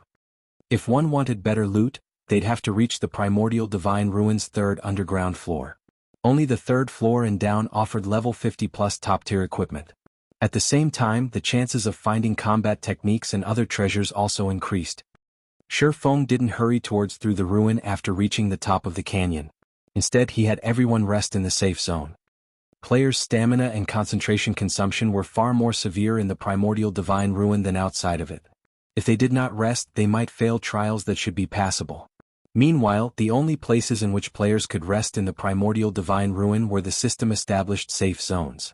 Traps and monsters were present everywhere else, and if they relaxed even for a moment in these locations, they'd swiftly lose their lives. After Zero Wing's members had rested for some time, the various superpowers teams began to arrive in the safe zone, one after another. However, unlike Zero Wing, the various superpowers only had around 80% of the 1,500+ members they had entered the ruin with. The rest of their players had to wait for the system to resurrect them, forming teams with other players to search for opportunities and treasure on the first floor. After everyone rested, they proceeded towards the second underground floor. The second floor contained a primal forest.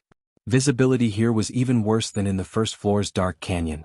Even Tier 2 players could only see up to 80 yards away.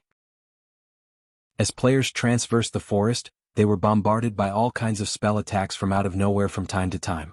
These spells packed a punch, and even Tier 2 MTs only survived after 3 or 4 direct hits. Tier 1 MTs were lucky to survive even 2 hits. If players wished to reach the next safe zone alive, they would have to rely on their individual reaction speed and decision-making.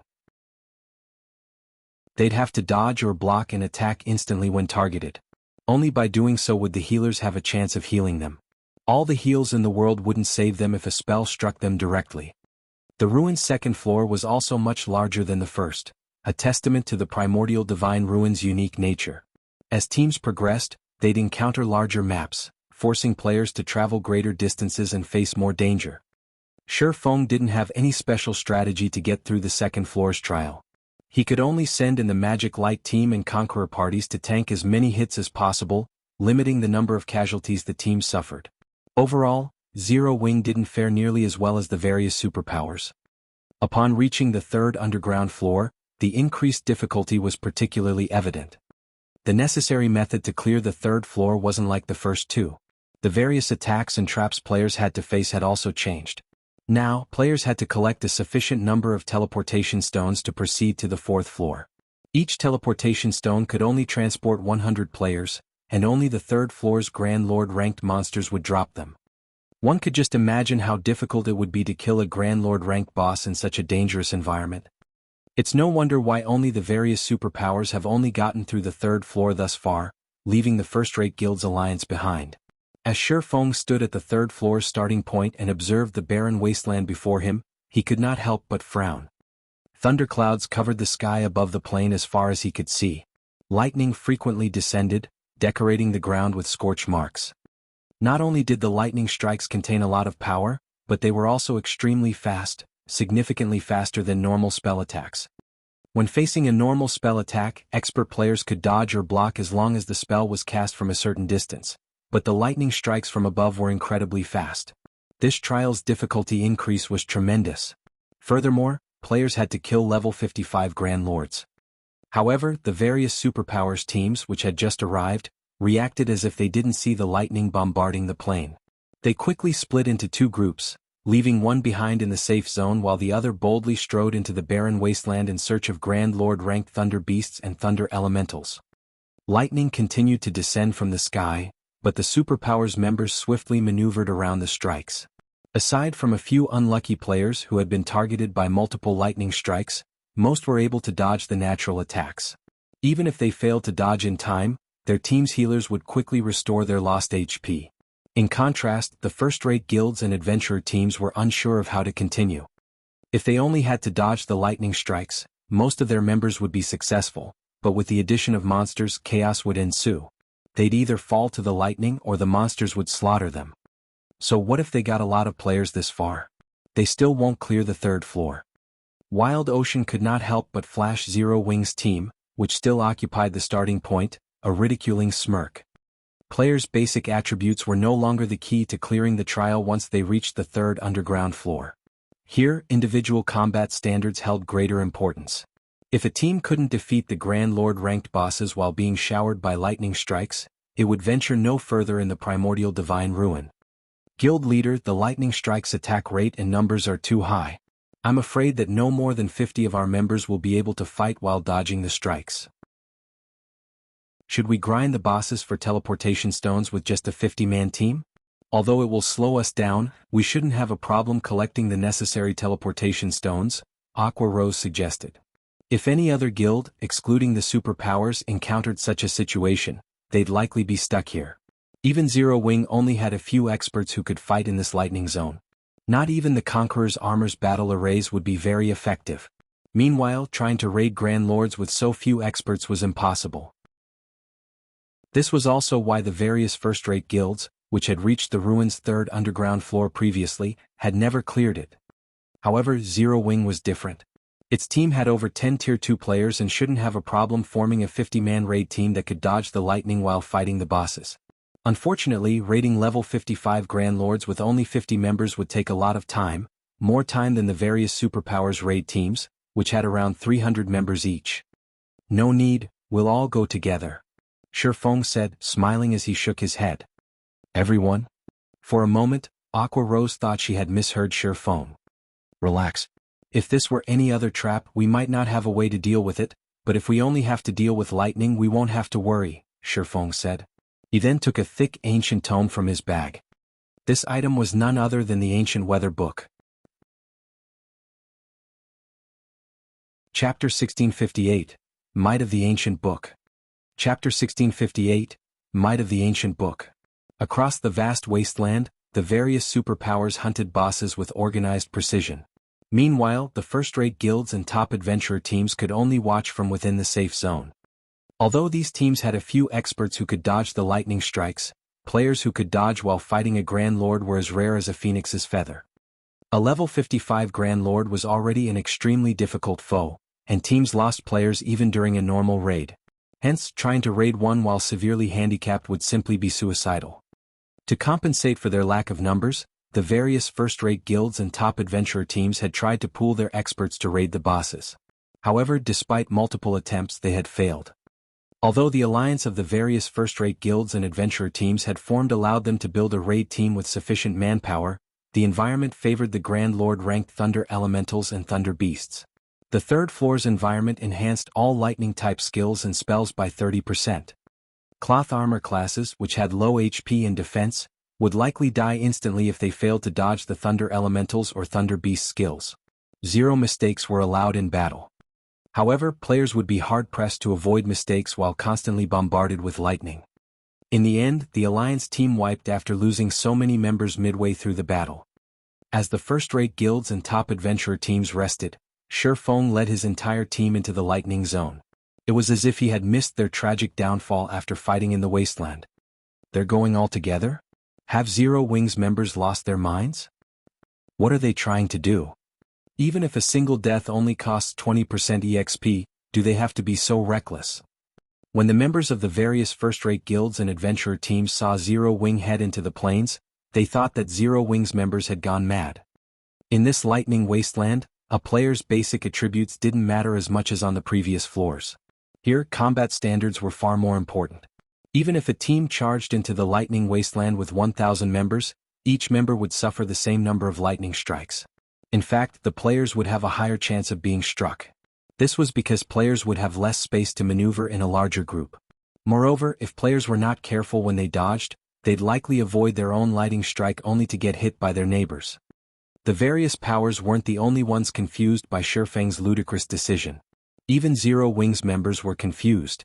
They had seen how the experts from the various first-rate guilds and top adventurer teams had ended up after fighting in the wasteland. They also knew that those expert standards were much stronger than theirs. If they rushed into the plains, they'd doubtlessly suffer a similar fate. As Zero Wings members approached the safe zone's boundary and were about to enter the lightning zone, they couldn't help their growing nerves. Why are they here? Wild Ocean, who currently fought within the zone, was surprised to notice Zero Wings' team enter the lightning wasteland. Are they that tired of living? Zero Wings' team had over 1,000 members, and if it tried to enter the zone with so many players, the number of lightning strikes that would descend on the team would be staggering. Not even superpowers like King's Return would pull such a stunt. Could Zero Wing be experimenting and trying to see how many of its members can survive a battle in the lightning zone? Praying Lotus, who was casting a healing spell, was just as stunned to see Zero Wings advance. As the various superpowers members wondered, one player from Zero Wing after another stepped into the zone. Watching 1,000-plus players set foot into the lightning wasteland was extraordinarily eye-catching. Almost everyone kept a curious eye on Zero Wing's team, wondering how it planned to deal with the countless lightning strikes that would fall upon them. 3 seconds passed. 5 seconds passed. 10 seconds. However, not a single strike of lightning fell on Zero Wing's team. Every member on the team was alive and kicking, and they had an easy time defeating the multiple chieftain-ranked Thunder Elementals and Thunder Beasts that had charged at them. Where is the lightning? Why do those chieftain-ranked Thunder Elementals and Thunder Beasts seem weaker than the ones we're fighting? The watching players were stunned as they sent Zero Wing's team sidelong glances. They could not understand what was going on. Where were the lightning strikes that were supposed to descend? Could the lightning strikes have stopped because they have more people? Purple Jade was greatly confused as she watched Zero Wing's members. The lightning was the most troublesome aspect about the primordial divine ruins' third underground floor. Without the lightning strikes, the third floor's trial would just be a simple series of Grand Lord raids. If that were the case, the various superpowers could easily clear the floor. That's not possible. Other teams have dispatched even more players than Zero Wing in past raids, but this has never happened, Yuan Tiexin said, shaking his head. He too wore a confused look. Even Zero Wing's players were confused. Only Aqua Rose knew that this was Shifeng's doing. Seems this thing is quite effective. Shifeng smiled at the ancient weather book in his hands. The ancient weather book could change the weather in a 2,000-yard radius for 2 hours. Removing the thunderclouds in a specific area was a small task for the item. Without the lightning strikes, the third floor's trial posed no threat to his team members. Very quickly, Zero Wing's team located a level 55 Grand Lord ranked Thunder Beast. Great Thunder Wolf, Thunder Beast, Grand Lord. Level 55. HP 88, 000/88, 000/000. Now, the boss, which had given the various superpowers painful headaches, was an ordinary Grand Lord to Zero Wing. With Cola, Turtledove, and Yi Wumian taking the lead, and the Magic Light Team's MTs tanking the nearby mobs, the rest of the team could focus on dealing damage. Moreover, without the lightning environment's boost, the Great Thunder Wolf's attacks were little more than tickles to Cola and his fellow MTs. The Grand Lord's normal attacks only dealt around -8,000 damage, while its skill attacks only dealt around -20,000. Even without Turtledove and Yi Wumian's assistance, Cola could easily tank the Great Thunder Wolf. The other players launched frenzied attacks at the Great Thunder Wolf, each dealing several thousand damage. As the team fought, the Grand Lord's HP visibly decreased. Naturally, this made the various superpowers jealous. The primordial divine ruins bosses weren't like field bosses. Their attributes wouldn't change regardless of how many players raided them at one time. This meant that the more members a raid team possessed, the greater the team's advantage would be. Zero Wing's team had over 1,000 members, which was more than triple what the other teams possessed. Moreover, Zero Wing's members did not have to worry about avoiding lightning strikes. In less than 5 minutes, the Great Thunder Wolf fell before Zero Wing's members. Everyone on the team also gained a significant amount of EXP. Moreover, the Great Thunder Wolf had dropped 8 items in total thanks to Shifeng's divine providence. Although this didn't seem like much, it was above average for Grand Lords above level 50. When the various superpowers had killed their respective Grand Lords, they only got 5 items. Meanwhile, upon seeing the Great Thunder Wolf's loot, Shifeng had to admit that the primordial divine ruins bosses were far more generous than the bosses in team dungeons. Out of the 8 items dropped, 1 was a teleportation stone, and 5 were level 50 weapons and pieces of equipment, 3 of which were fine gold rank and 2 were secret silver rank. The last 2 items were pages of incomplete combat techniques. An advanced combat technique? Shifeng was ecstatic the moment he saw the 2 sheets of lambskin parchment. Basic combat techniques would drop as complete items in the primordial divine ruin, but advanced combat techniques and above would appear as pages. Players would have to gather every page to learn the combat technique. Excited, Shifeng immediately inspected the 2 parchment sheets. Chapter 1659, Top-Tier Advanced Combat Technique. Chapter 1659, Top-Tier Advanced Combat Technique. As Shifeng inspected the incomplete pages, his eyes shone with excitement. Lightning Flash. This dilapidated page belongs to a book that depicts a secret attack technique, which has been passed down since ancient times. Only after gathering all incomplete pages can you read the complete book's content. There are a total of 13 pages. This leaflet is the 3rd page. Lightning Flash. This dilapidated page belongs to a book that depicts a secret attack technique, which has been passed down since ancient times. Only after gathering all incomplete pages can you read the complete book's content. There are a total of 13 pages. This leaflet is the 6th page. Most of the combat techniques that dropped in the primordial divine ruin were basic combat techniques, and most of them dropped as the complete versions. Although some basic combat techniques dropped as incomplete pages, those were the extreme minority. Normally, only advanced rank or higher combat techniques would drop as individual pages. However, there were differences between advanced combat techniques and those of other ranks. Not only could players in God's domain improve their foundations by learning combat techniques, But they could also learn ways to exhibit their strength more efficiently, thereby raising their overall combat power. Some combat techniques even granted players the power to challenge foes of higher levels. A basic combat technique might not help half-step refinement realm experts fight refinement realm experts, but an ordinary advanced combat technique could. This was also why the various super guilds and super first-rate guilds were so desperate to compete for slots to enter the primordial divine ruin. Meanwhile, an advanced combat technique's strength could be determined by the number of pages it possessed. An ordinary advanced combat technique would only include 6 to 8 pages, a first-rate advanced combat technique would possess 9 to 12 pages, and a top-tier advanced combat technique would possess 13 to 15 pages. An ordinary advanced combat technique could only help a half-step refinement realm expert qualify to fight a refinement realm expert. Meanwhile, a first-rate advanced combat technique allowed refinement realm experts to face flowing water realm experts. As for top-tier advanced combat techniques, if flowing water realm experts learned one, they could even pose as a threat to void realm experts. Even throughout God's domain, void realm experts were extremely rare. Yet, with a top-tier advanced combat technique, a flowing water realm expert could stand against void realm experts. One could just imagine how valuable such a combat technique was. There was no doubt that Lightning Flash was a top-tier advanced combat technique. Shi Feng had never expected to get lucky enough to find a top-tier advanced combat techniques pages, and moreover, it was an attack-type technique. Zero Wing didn't actually have any of these. If it were possible to collect the complete Lightning Flash secret technique, it would certainly help the guild's experts. Learning the technique would likely offer more benefits than the Conqueror's armor. The Conqueror's armor only gave its wearer the power to face refinement realm experts temporarily, and after all was said and done, it was only a piece of level 50 equipment. Once players leveled up, the equipment would be useless.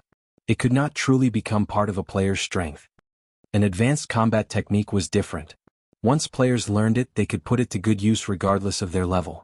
It would also offer significant help when players challenged their promotion quests. Moreover, a complete advanced combat technique was different from secret technique tablets. Although the combat techniques one could learn from a secret technique were more powerful than advanced combat techniques, very few players could learn them. It was impossible to share those techniques with a significant number of players. However, a complete advanced combat technique took the form of a book. He could store the book in the guild warehouse and guild members could read it as they wished. Setting aside whether or not players could actually learn the technique successfully, at the very least, everyone would have the opportunity to learn.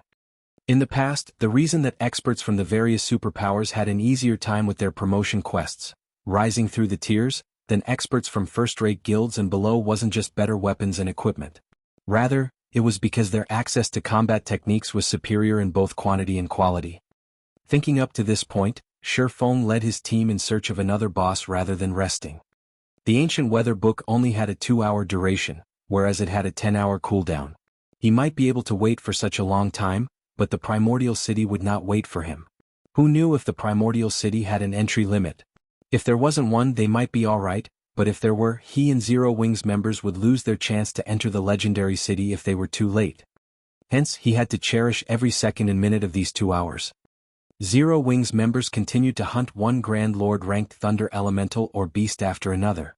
When the team encountered a Grand Lord in the barren wasteland, they'd pounce like a pack of hungry wolves. They behaved nothing like the players from the various superpowers, who returned to rest in the starting area after slaying 1 or 2 bosses. The various superpowers grew envious at seeing this. Without the threat from the lightning strikes, Zero Wing could casually slaughter these ready-made Grand Lords. Not only were the team members able to earn an abundance of EXP, but they also secured plenty of top-tier equipment. The Primordial Divine Ruins' 3rd underground floor had practically become a sacred leveling spot for Zero Wing. How is this possible? King's Return's Wild Ocean was at a loss as he watched the scene before him.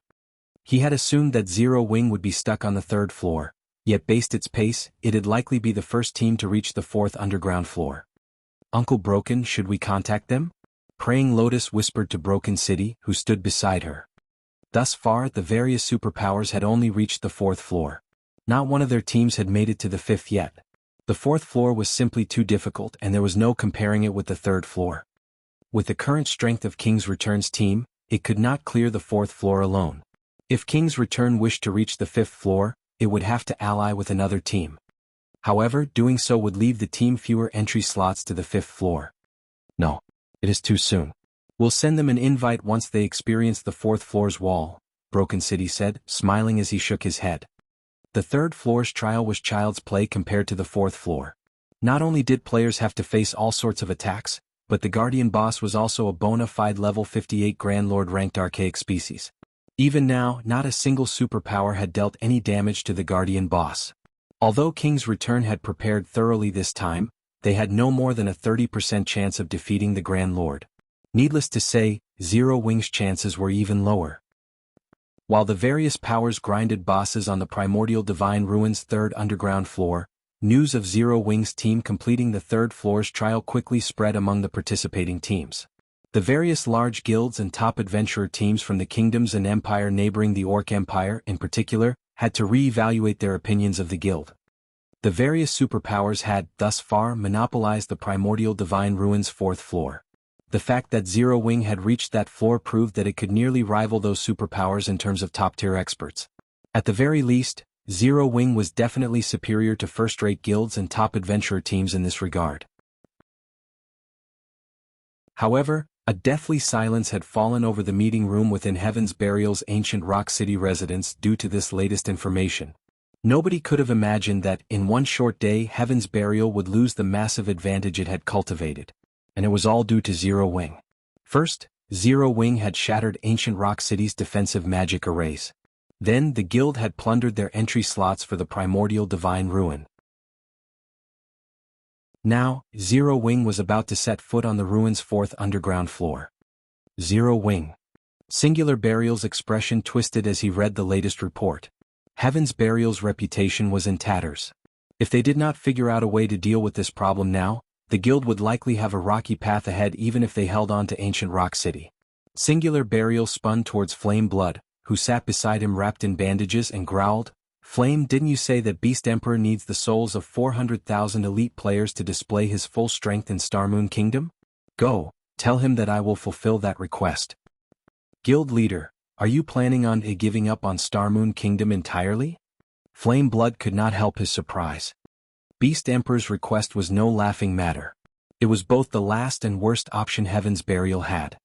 That's right. Since we can't have Starmoon Kingdom, what's the point in leaving it alive? Singular Burial nodded, a hint of madness flashing in his eyes. Although he did not want to admit it, he had to acknowledge the fact that Heaven's Burial had lost the struggle for Starmoon Kingdom. Regardless of whether or not they defended ancient Rock City, the necessary funds to repair it was still a problem. They also had to pay plenty in bounty claims each day. If they continued the battle with Zero Wing, it would only be a matter of time before the guild was finished, even if Heaven's Burial had the support of major corporations. If he wanted Heaven's Burial to survive, he had to give up on Starmoon Kingdom. I understand. I'll contact Beast Emperor right away. Seeing how serious Singular Burial was, Flame Blood inwardly lamented the fact that the man had become like this. He never thought that a guild like Zero Wing could actually corner Singular Burial, a genius, to this extent. Of the many years he had followed Singular Burial, this was the first time something like this had ever happened.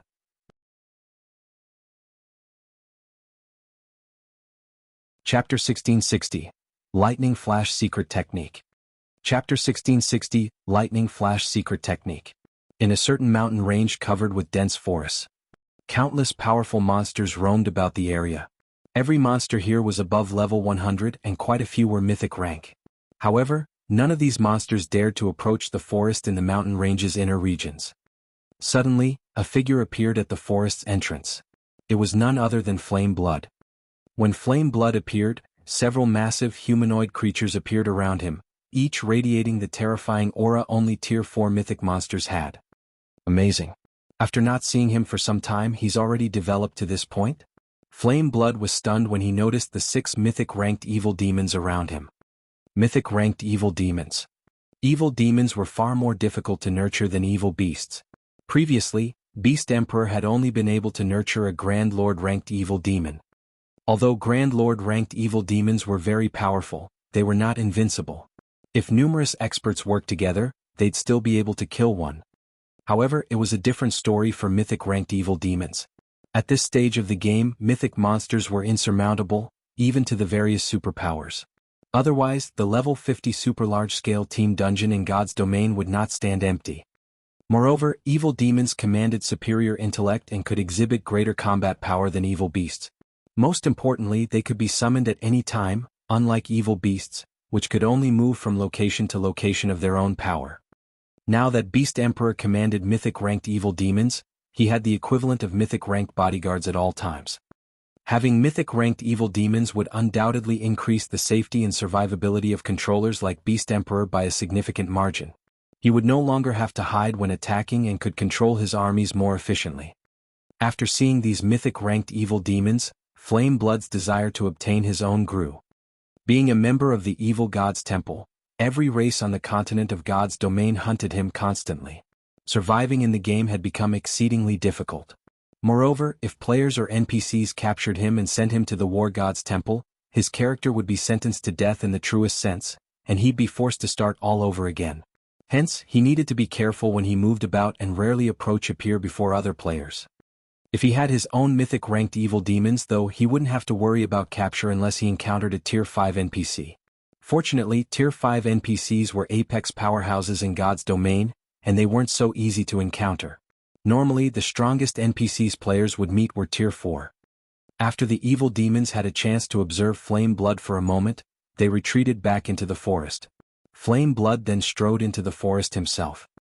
There was a massive crater within the heart of the forest. The crater radiated an evil energy so dense that even an evil god apostle like him gasped as it washed over him. If an ordinary player bathed in this dense evil energy, it would likely corrupt them instantly. This crater was none other than the home of Starmoon Kingdom's evil god's temple.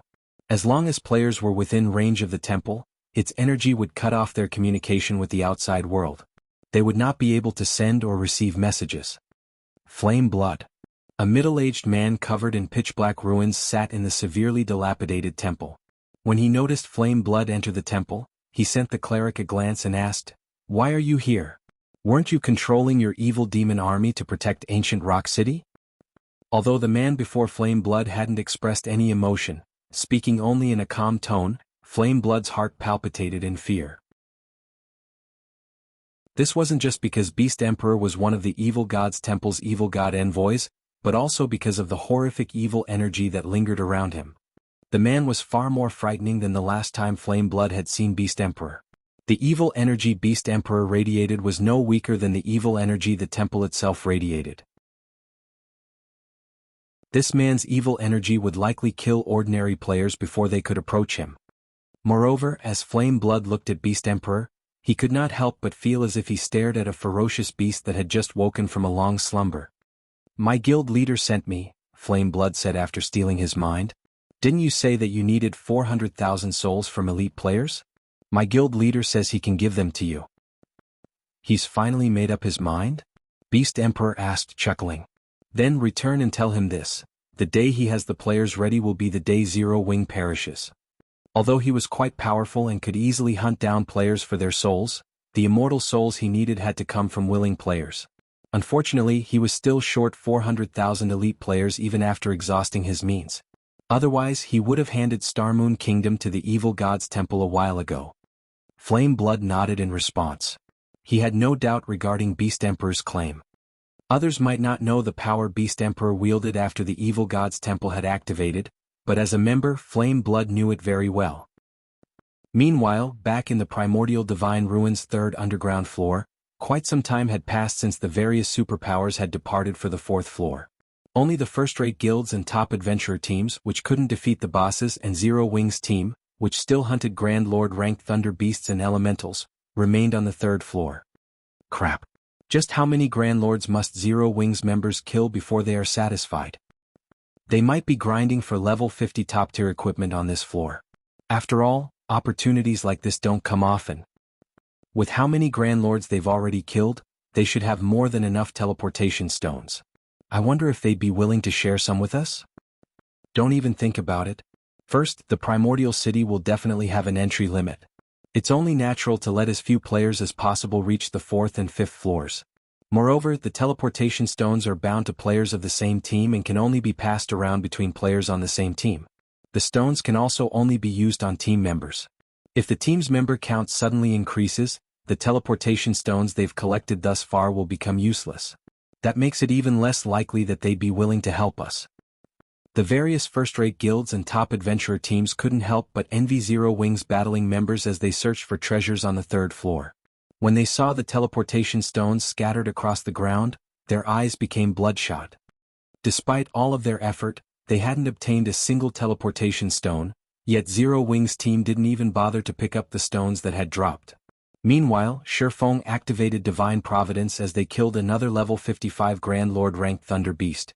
After he collected the loot and inspected it, his brows lifted in joyful surprise. Wonderful. With this, I finally have everything I need. Shifeng could not help his excitement as he gazed at the last page of Lightning Flash. They had raided bosses for nearly 2 hours now. They had even begun to lure 2 or 3 Grand Lords, raiding them at once, midway through their journey. Fortunately, they had collected all 13 unique pages for the Lightning Flash secret technique before the ancient weather book's weather control ran out. System, you have collected all pages for Lightning Flash. Do you wish to synthesize the complete version of it? Synthesizing the complete version will require 1,000 magic crystals. 1,000 crystals? Why so many? Shifeng was confused after reading the system notification. Normally, synthesizing an advanced combat technique only required between 50 and 100 magic crystals, depending on the number of pages the technique possessed. Yet, the combat technique in his hands required 1,000 magic crystals. The system was clearly trying to swindle him. I want to see what kind of combat technique you're going to give me. Shifeng couldn't care less about the cost, however, paying the 1,000 magic crystals without hesitation. After all the trouble he had gone through to collect the pages, he wasn't going to leave them to rot just because the system wanted to rob him. Fortunately, there wasn't much of a difference between 100 magic crystals and 1,000 to Shifeng. Suddenly, with Shifeng at its center, a pitch-black magic array appeared beneath his feet. A powerful stream of mana surged upward from the array, and ignoring the ancient weather book's effects, thunderclouds gathered above, blocking out the sun above Shifeng.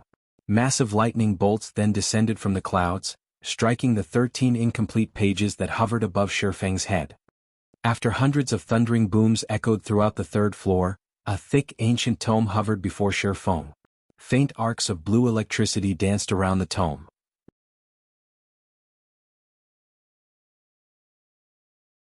Chapter 1661, Bronze Combat Technique.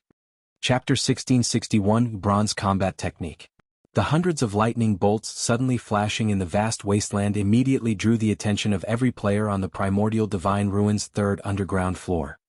Compared to the normal lightning strikes, not only were the ones just now much more powerful, but the number and rate at which they appeared were also much higher than before. The resulting thunder also echoed throughout the entire wasteland, hurting everyone's eardrums. What's going on over there? Why did so many lightning bolts suddenly strike Zero Wing? Everyone on the third floor turned towards Zero Wing's location at practically the same time, their hearts bursting with curiosity. Previously, none of the lightning strikes had hit anywhere near Zero Wing. Yet now, Zero Wing received a violent bombardment. Most likely, even a great lord of the same level would be reduced to ashes after eating so many powerful lightning bolts. What's that?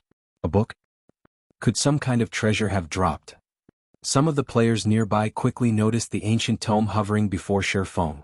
Although they could not make out what kind of item the ancient tome was, judging by the huge commotion that heralded its appearance, they could easily guess that it was something extraordinary. The various first-rate guilds and top adventurer teams present revealed looks of envy and greed. As far as they knew, no fine gold or dark gold item would create such a huge commotion when it appeared. Hence, the tome should be epic rank at the very least. An epic item. At this stage of the game, although powerful guilds like first-rate guilds would already have around a dozen or so epic items in their possession, to the masses, epic items were still exceedingly rare. However, everyone also understood that stealing the tome from Zero Wing was impossible. Setting aside how powerful Zero Wing's team was, even reaching Zero Wing's location would be a massive challenge for them. What a powerful aura. Shifeng was indescribably shocked as he looked at the ancient tome in the air before him. He had seen the synthesis of many advanced combat technique tomes before.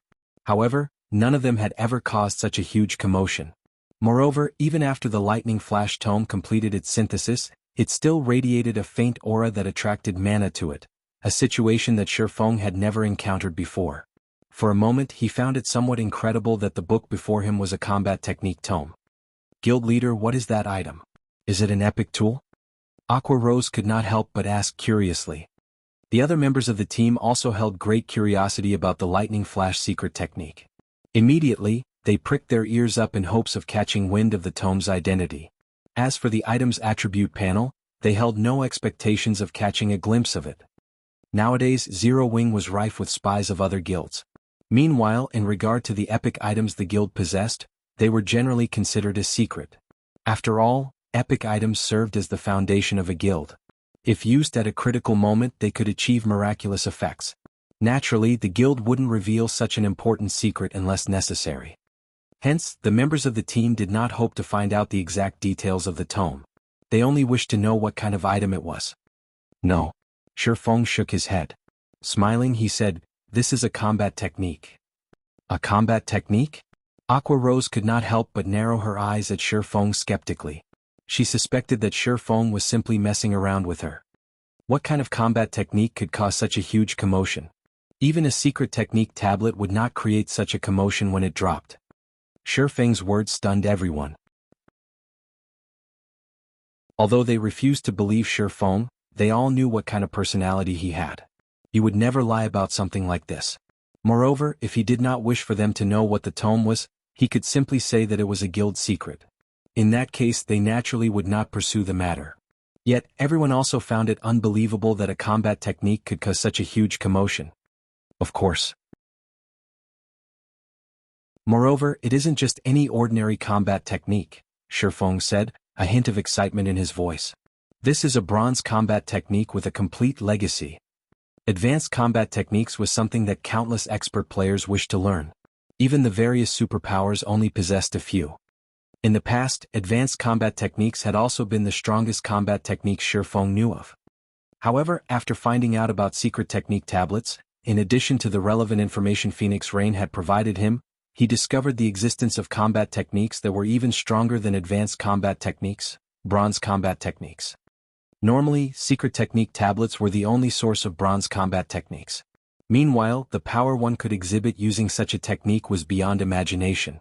Even Void Realm experts would have difficulty coping against a bronze combat technique. Shifeng had never expected to obtain a bronze combat technique on the third floor of the Primordial Divine Ruin. Compared to a bronze tablet, a tome that recorded a complete bronze legacy technique was undoubtedly much better. Although a bronze tablet contained numerous bronze combat techniques, only 10 players could enter a bronze tablet each month, which meant that the guild could use it to nurture a mere handful of players. However, a combat technique tome did not possess such a restriction. As long as he willed it, he could let however many players learn from it as he wished. A bronze combat technique. Most of the Zero Wing members present revealed looks of confusion when they heard Shifeng's words. They did not understand what a bronze combat technique was at all. As for Aqua Rose and the others who had previously entered the legacy space for the secret spellcasting technique, they could not help but gape in shock. They knew what exactly a bronze combat technique represented, something much more powerful than an advanced combat technique. Only players like them, who had entered the bronze temple of a secret technique space, would know about bronze combat techniques. However, back then they received only one learning opportunity for each floor they ascended in the bronze temple.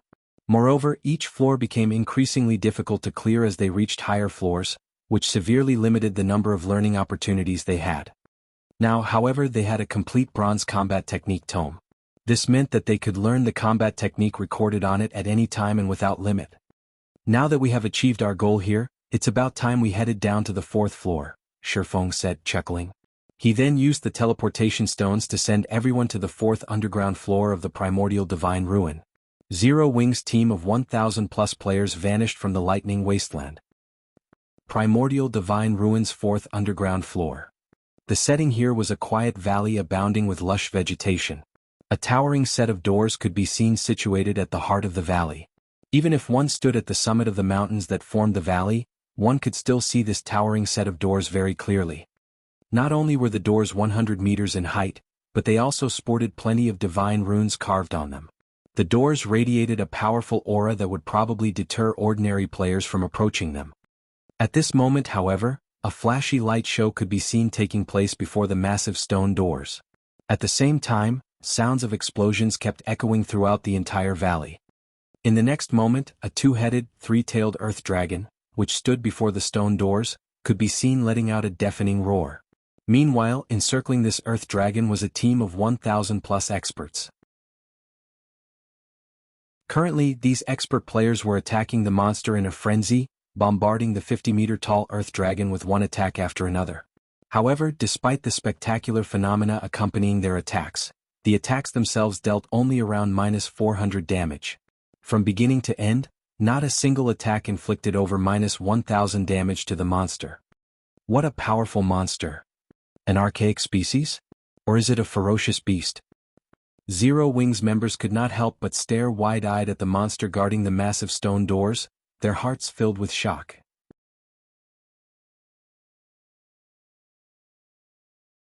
Chapter 1662, Edgeless Blade.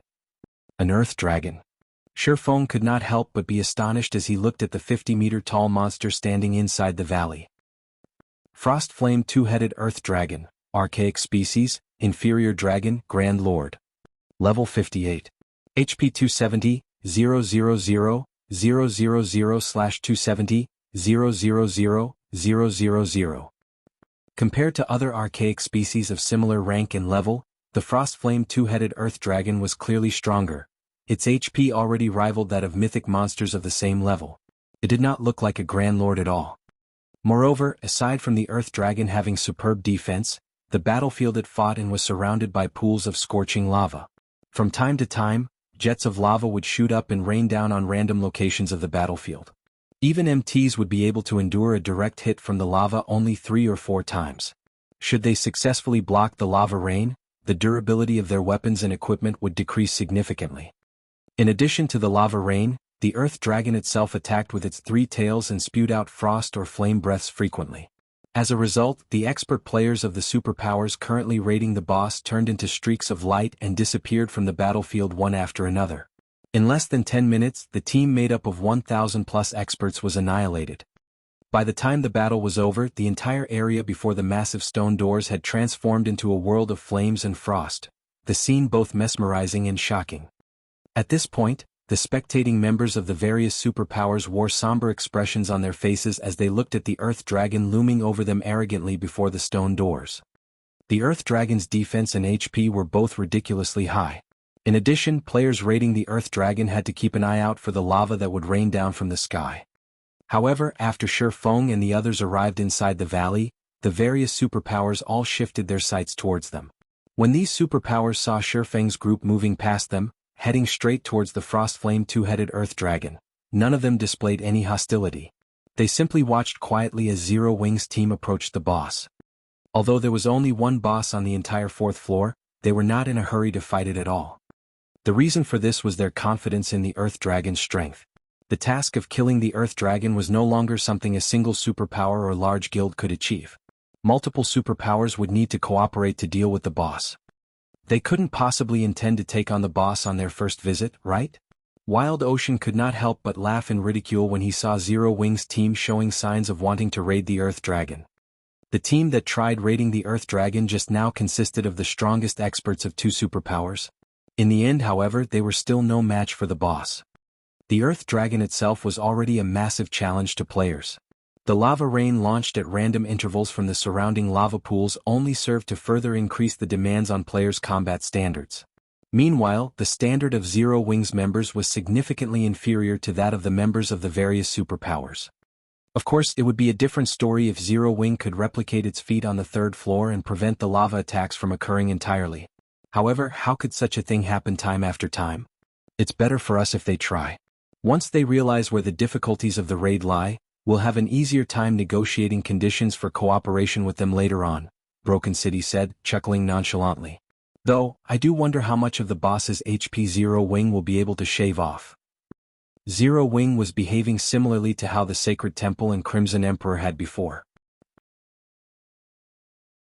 Although both guilds had known that the boss was not easy to deal with, as this was their first time raiding the primordial divine ruin, they had felt that they should have no problem taking down the boss if they worked together. In the end, however, their combined forces got annihilated before they could even get the boss's HP below the 80% threshold.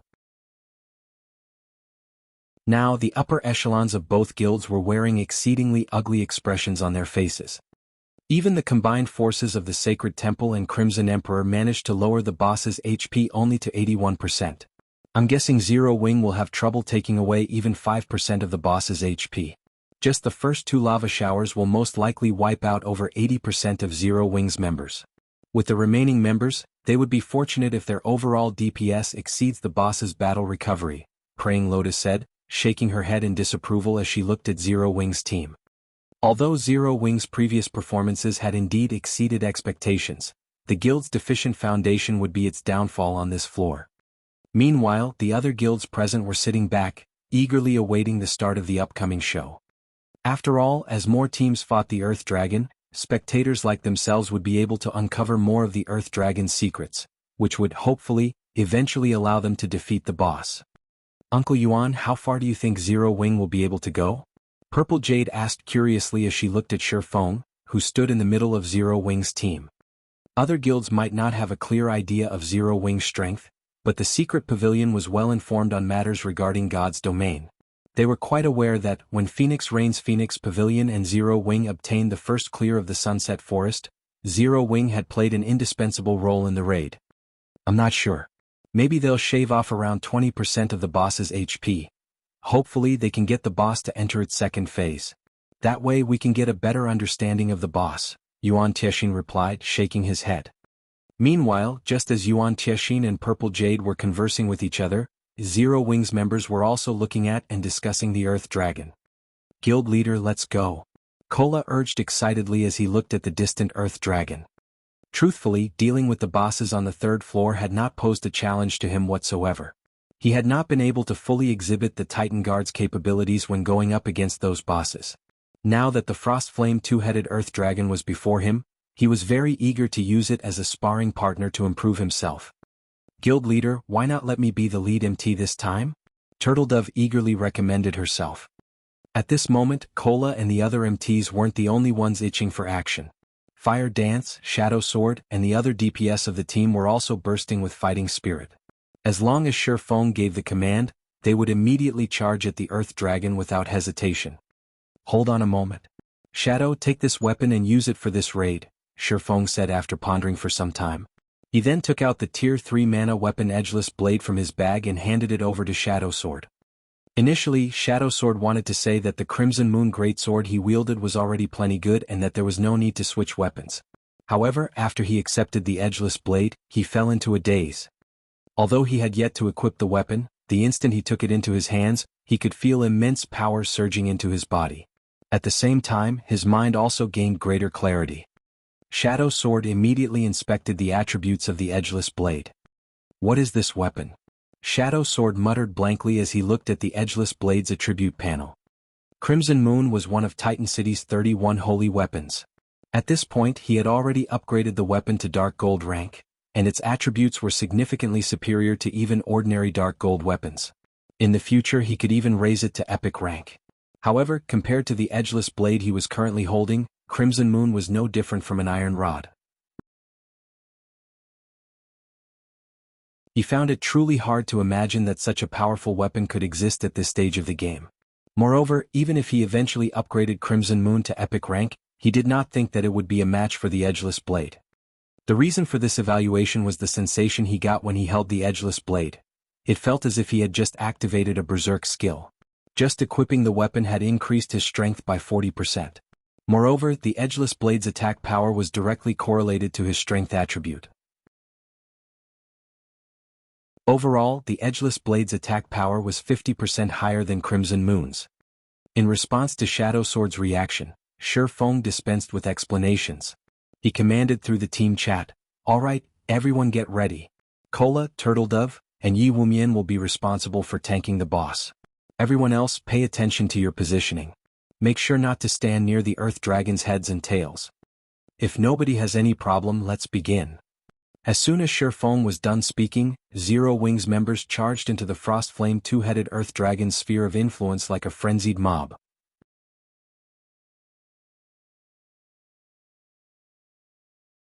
Chapter 1663, Tier 3 Power. Chapter 1663, Tier 3 Power. The frost flame two-headed earth dragon laid before the massive stone doors with all of its eyes shut. As the earth dragon breathed, the area before its heads turned into a hell of frost and fire. When Kola, Turtledove, and Yi Wumian got within 300 yards of the earth dragon, it stirred. When its two sets of amber eyes fell on the MT trio, it released a deafening roar that echoed throughout the valley. A horrific pressure washed over Zero Wing's approaching members, instilling a sense of dread and turning their movements sluggish. Ah, they're really doing it. And they're charging in as one mindlessly instead of sending a few experts to test the waters. What a bunch of brave fools. Wild Ocean laughed when he saw the ugly expressions that Zero Wing's members wore. He knew just how powerful the Earth Dragon was. After all, he had already fought the boss more than once. One could only understand the Earth Dragon's strength if they had experienced it personally. From what he had learned, he knew that ordinary Grand Lord-ranked archaic species couldn't compare to this Earth Dragon. The boss had even easily overwhelmed a Tier 2 shield warrior like himself. Although the Earth Dragon seemed like a single entity, it should actually be treated as an amalgamation of three. This was because its two heads were capable of acting independently. Although all three tails normally moved in unison, they moved as though they had minds of their own. They could sense and attack targets that the two heads couldn't see. The Earth Dragon also possessed tremendous strength. Even when it was suppressed by a magic array, a single attack forced a Tier 2 metric tons to retreat several steps and take over -20,000 damage. This was after he had executed a technique to deflect most of the attack's power. If he simply blocked the Earth Dragon's attacks normally, he would take over -30,000 damage from its normal attacks. If he were careless for even a moment, the Earth Dragon would kill him instantly. Even without the constant threat of the lava showers, the Earth Dragon was a daunting foe. The Frost Flame two-headed Earth Dragon was the absolute gatekeeper for the Primordial Divine Ruins' 5th underground floor. Along with the Earth Dragon's roars, lava began to spew from the ground, creating a wall of lava around the battlefield. The ring of lava that formed sealed off Zero Wing's path of retreat. Now, it wasn't possible for players inside to escape or enter the battlefield. Players wouldn't have any opportunities to attack in rotation. Only the victor would survive this lava-surrounded battlefield. As the lava barrier formed, the Earth Dragon's two mouths widened. The ice and fire-type mana in the environment began to surge towards the beast's maws. Zero Wing really is unlucky. The Earth Dragon is actually using Frost Flame Breath right off the bat. The battle is likely already over. Praying Lotus sighed, watching the scene from afar. Frost Flame Breath was one of the Earth Dragon's team wipe moves. Not only did the skill possess a massive AoE, but it had an extremely short channeling time. As a cone attack skill, players normally wouldn't have trouble dodging it if they were within 50 yards of the boss. However, Zero Wing's members were still over 100 yards away from the boss.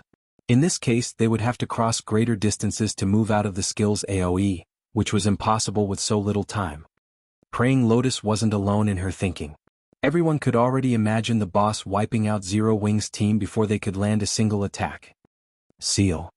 Just as the Earth Dragon was about to complete its Frost Flame Breath, Shifeng raised his right hand, which wore the 7 Luminaries ring, and cast Forbidden Domain on the Guardian boss. Suddenly, the mana in a 600-yard radius around the Earth Dragon froze. The mana surging towards the Earth Dragon's heads also stopped. In turn, the magic arrays which Frost Flame Breath had formed, began to crumble due to a lack of mana started crumbling due to a lack of mana. What a powerful silencing effect. Zero Wing has such a powerful silencing skill. The distant spectators gasped.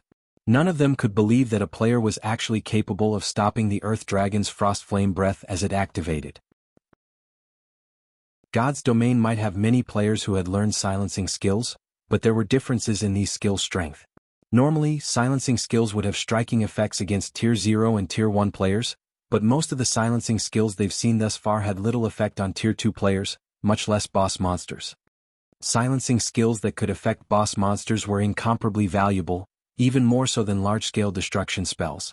Being able to silence a boss even for a moment could save a team from instant annihilation and turn the tide of battle, and most superpowers would offer astronomical prices to purchase such skills. According to their knowledge, aside from Tier 3 silencing magic scrolls, there had yet to be a player that had learned a silencing skill capable of affecting a Grand Lord-ranked boss. Even silencing skills that could affect great lords had yet to be discovered, but Zero Wing actually possessed one. Zero Wing's value rose even higher in the various spectating superpowers' eyes. At the very least, Zero Wing now possessed an advantage none of them had against the Frostflame two-headed Earth Dragon. With this silencing skill, raiding the Earth Dragon would be considerably easier. After being silenced, the Earth Dragon became enraged. Letting out a powerful roar, it charged toward Shifeng. Having expected such a reaction, Shifeng leisurely commanded, "Kola, you three will intercept the boss. Guild leader, leave it to us." Kola and the others smiled as they moved to meet the boss in battle. To the Earth Dragon, the MT trio was little more than a group of ants. The Earth Dragon lifted one of its claws and swept it horizontally at the approaching pests. "Come." Seeing the massive claw approach, Kola's lips curled into a grin. He then raised his shield and charged forward. Puh. When the Earth Dragon's massive claw swept across the uneven ground, it removed all obstacles without slowing in the slightest, yet when its claw collided with Kola's Titan Guard, its speed sharply decreased. The claw completely stopped after another 10 yards or so. What strength! Kola was surprised when he blocked the Earth Dragon's claw. This claw swipe had taken nearly 40,000 of his HP. The Earth Dragon's strength was already close to rivaling an ordinary mythic monster of the same level. The onlooking superpowers were even more shocked. If the Earth Dragon were unsuppressed, a single attack would be enough to instant-kill a Tier 1 metric ton, while Tier 2 MTs would lose over 50,000 HP. Meanwhile, their Tier 2 MTs only had a little over 60,000 HP. 2 hits would be more than enough to kill a Tier 2 metric tons. Yet even after receiving the Earth Dragon's attack head-on, Kola still had over half of his HP remaining. This proved that, at the very least, Kola could tank 3 of the unsuppressed Frostflame two-headed Earth Dragon's hits. This also meant that even if the Earth Dragon weren't subjected to any form of suppression, Kola could tank the Earth Dragon head-on if they healed him enough. This, in turn, gave his team the foundation it needed to raid the Earth Dragon. With an MT like Kola, their chances of defeating the Earth Dragon increased by at least 20%. Seeing the ant survive its first attack, the Earth Dragon proceeded to swipe its other claw. This time, Turtledove received the attack. Puh. Once again, something unbelievable occurred. The boss pushed Turtledove a much shorter distance than Kola.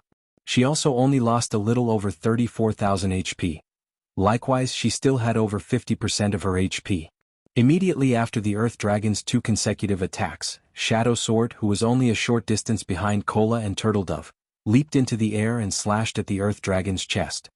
After the flash of silver, the Earth Dragon's head screamed in agony. Shadow Sword's greatsword had actually cut through the Earth Dragon's adamantine-like scales, leaving a bloody gash on the monster's chest. Minus 10,320. An unbelievable number had appeared above the Frostflame two-headed Earth Dragon's heads.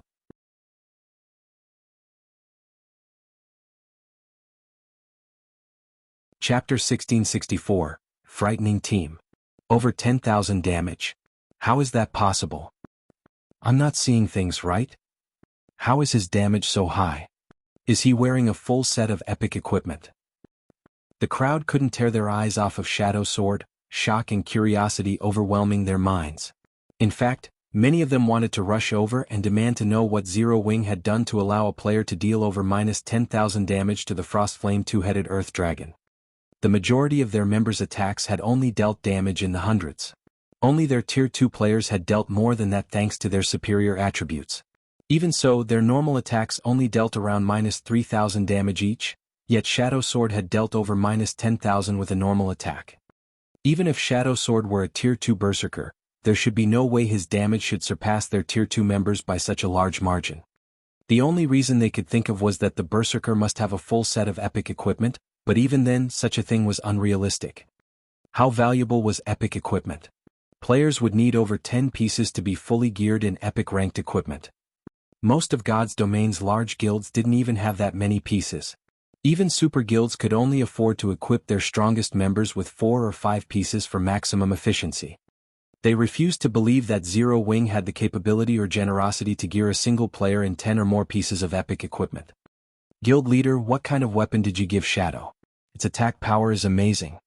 Aqua Rose and Zero Wing's other Tier 2 players could not help but ask Shifeng after seeing Shadow Sword's shocking damage. They knew very clearly what kind of equipment Shadow Sword wore, and they knew that none of them could deal over -10,000 damage to this Guardian boss, especially not with a normal attack. The only explanation for Shadow Sword's unexpected performance had to be the weapon Shi Feng had given him before the raid. However, they found it hard to imagine that changing weapons would offer such a massive boost. Even if the Great Sword were an epic weapon, the Berserker shouldn't be capable of so much damage. After all, the various superpowers had armed their Tier 2 DPS experts with epic weapons as well. I never said that I had given Shadow the weapon. I'm only letting him use it. As for what kind of weapon it is, that is a guild secret. Shi Feng said, revealing a meaningful smile. If any of you enter the flowing water realm in the future, I can help you obtain this kind of power too. Truthfully, the Edgeless Blade's performance had even surprised Shi Feng. He had never thought that a Tier 3 mana weapon would be so powerful. However, as mana weapons had yet to make their public appearance in God's domain, he did not want too many people to learn about them. If not for the Earth Dragon's incredibly high defense, he wouldn't have let Shadow Sword use the Edgeless Blade. Seriously, guild leader? Flying Shadow and the others' eyes sparkled when they heard Shi Feng's offer. They all wanted to wield the power Shadow Sword had just displayed. Of course. When have I ever lied to you? Shi Feng said, shrugging. Although Tier 3 mana weapons were extremely rare, even rarer than epic weapons, there were 12 Tier 3 mana weapons sitting in the Lost Town's tower. If he could secure the Lost Town, those weapons would be his for the taking. Hearing Shi Feng's assurance, everyone's enthusiasm to improve their combat standard soared. If they raised their combat power to the flowing water realm and obtained a weapon like the Edgeless Blade, they would instantly become apex experts in God's domain. They wouldn't even have a problem killing a peak expert of the same level. Just thinking of the possibility excited them. The team began to vent its newfound passion in its fight against the Earth Dragon as damages in the hundreds began to appear above the boss's head. Only the Magic Light team and Zero Wings Tier 2 players dealt over -3,000 damage, with some even reaching -5,000 damage. When Shi Feng and Fire Dance joined the fray, the spectators were shocked once more. Due to the benefits formed the Shadow Bloodline, each of Fire Dance's normal attacks dealt over -9,000 damage. Although she didn't deal as much as Shadow Sword, she was an assassin. Her specialty was speed rather than raw power. Naturally, Shi Feng was more impressive than both Shadow Sword and Fire Dance. His attack power was on a whole other level. His normal attacks alone dealt over -12,000 damage, while his skills easily dealt between -30,000 to -50,000 damage. He was practically a humanoid Great Lord. As they attacked, Shi Feng sent 9 magical class players to approach the Earth Dragon and use the 9-star Polar Domain magic array to suppress the boss. Although the Earth Dragon had extraordinary strength, at the end of the day, it was only a Grand Lord. Its resistance wasn't on par with mythic monsters. Hence, the intermediate magic array still suppressed the Earth Dragon's attributes by 15%. Following which, Shi Feng spent 5,000 magic crystals to activate World Projection, suppressing the boss even further. This caused the Earth Dragon's basic attributes to fall to 70% of their original values. Its maximum HP decreased to 189 million as well. Shi Feng had no intention of using Disintegration Field as the skill didn't differentiate friend from foe. Aside from himself, everyone within range would be subjected to the Disintegration Field suppression. Right now, his team had to attack while focusing on their positioning and the lower showers. If he used Disintegration Field, the Earth Dragon wouldn't be the one to suffer. Zero Wings members would. Fortunately, the 30% decrease to the Earth Dragon's basic attributes relieved some of the pressure on Cola and the other 2 MTs. Even when they didn't use special techniques to block the boss's normal attacks, they received less than -20,000 from each hit. This damage wasn't nearly enough to threaten their lives. To increase the team's overall DPS, Shi Feng had ordered some of the weaker experts to activate their berserk skills instead of holding back. Suddenly the Earth Dragon's HP began to fall, the speed of which shocked the watching superpowers. However, as the battle drug on, the surrounding barrier began to spew jets of lava into the sky. The lava then rained down on everyone on the battlefield. Not even Shi Feng had a good solution for countering this massive AoE. He could only rely on Violet Cloud's holy prayer, reducing the damage his teammates took while simultaneously healing them. As for Cola, he used Divine Shield to protect the MTs fighting on the front line.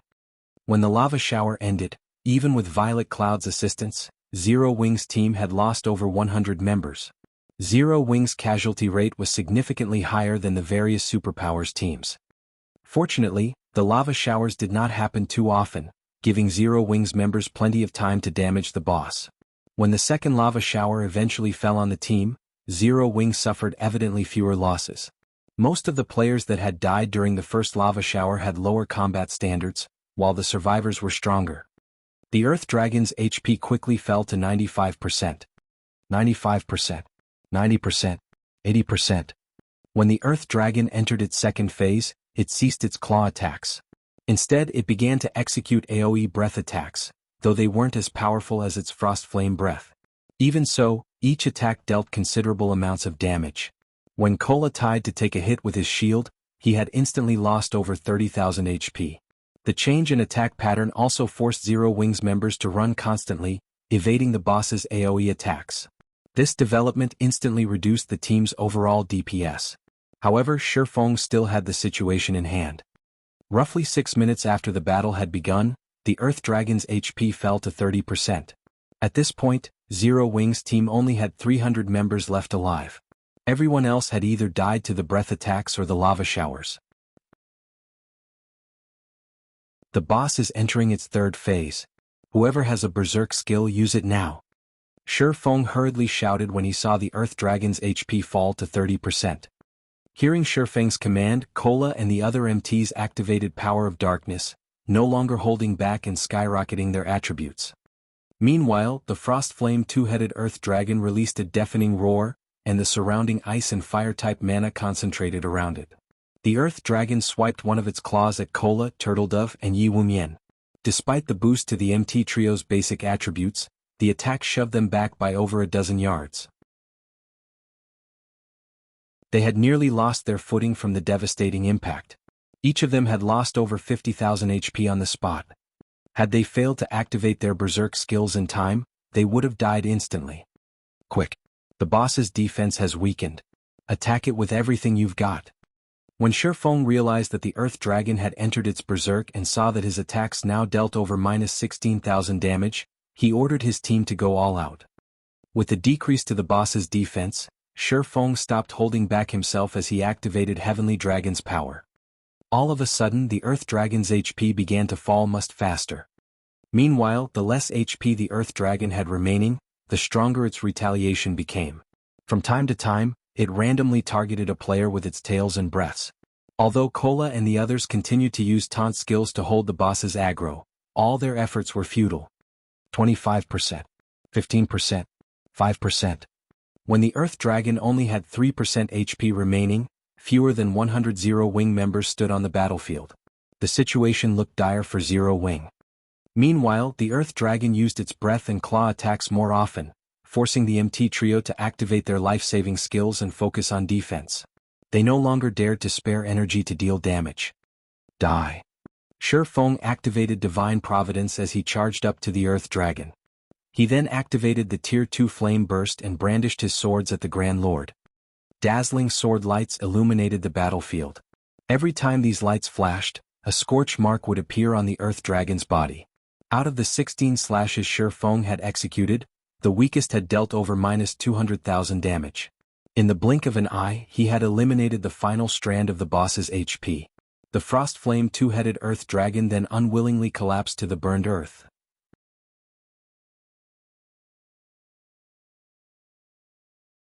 Chapter 1665. Everyone's Target. Chapter 1665. Everyone's Target. When the Frost Flame two-headed Earth Dragon collapsed, the ground shook under its massive weight, and the 50-plus survivors nearly lost their footing as the earth trembled. Everyone, Zero Wing's members and those from the various superpowers behind the lava barrier, fell silent as they turned towards Shifeng, who stood before the Earth Dragon's corpse. The Grand Lord's blood had dyed Shifeng's armor, which was damaged in multiple places. The swordsman was visibly exhausted, yet despite that he seemed massive in the spectators' eyes.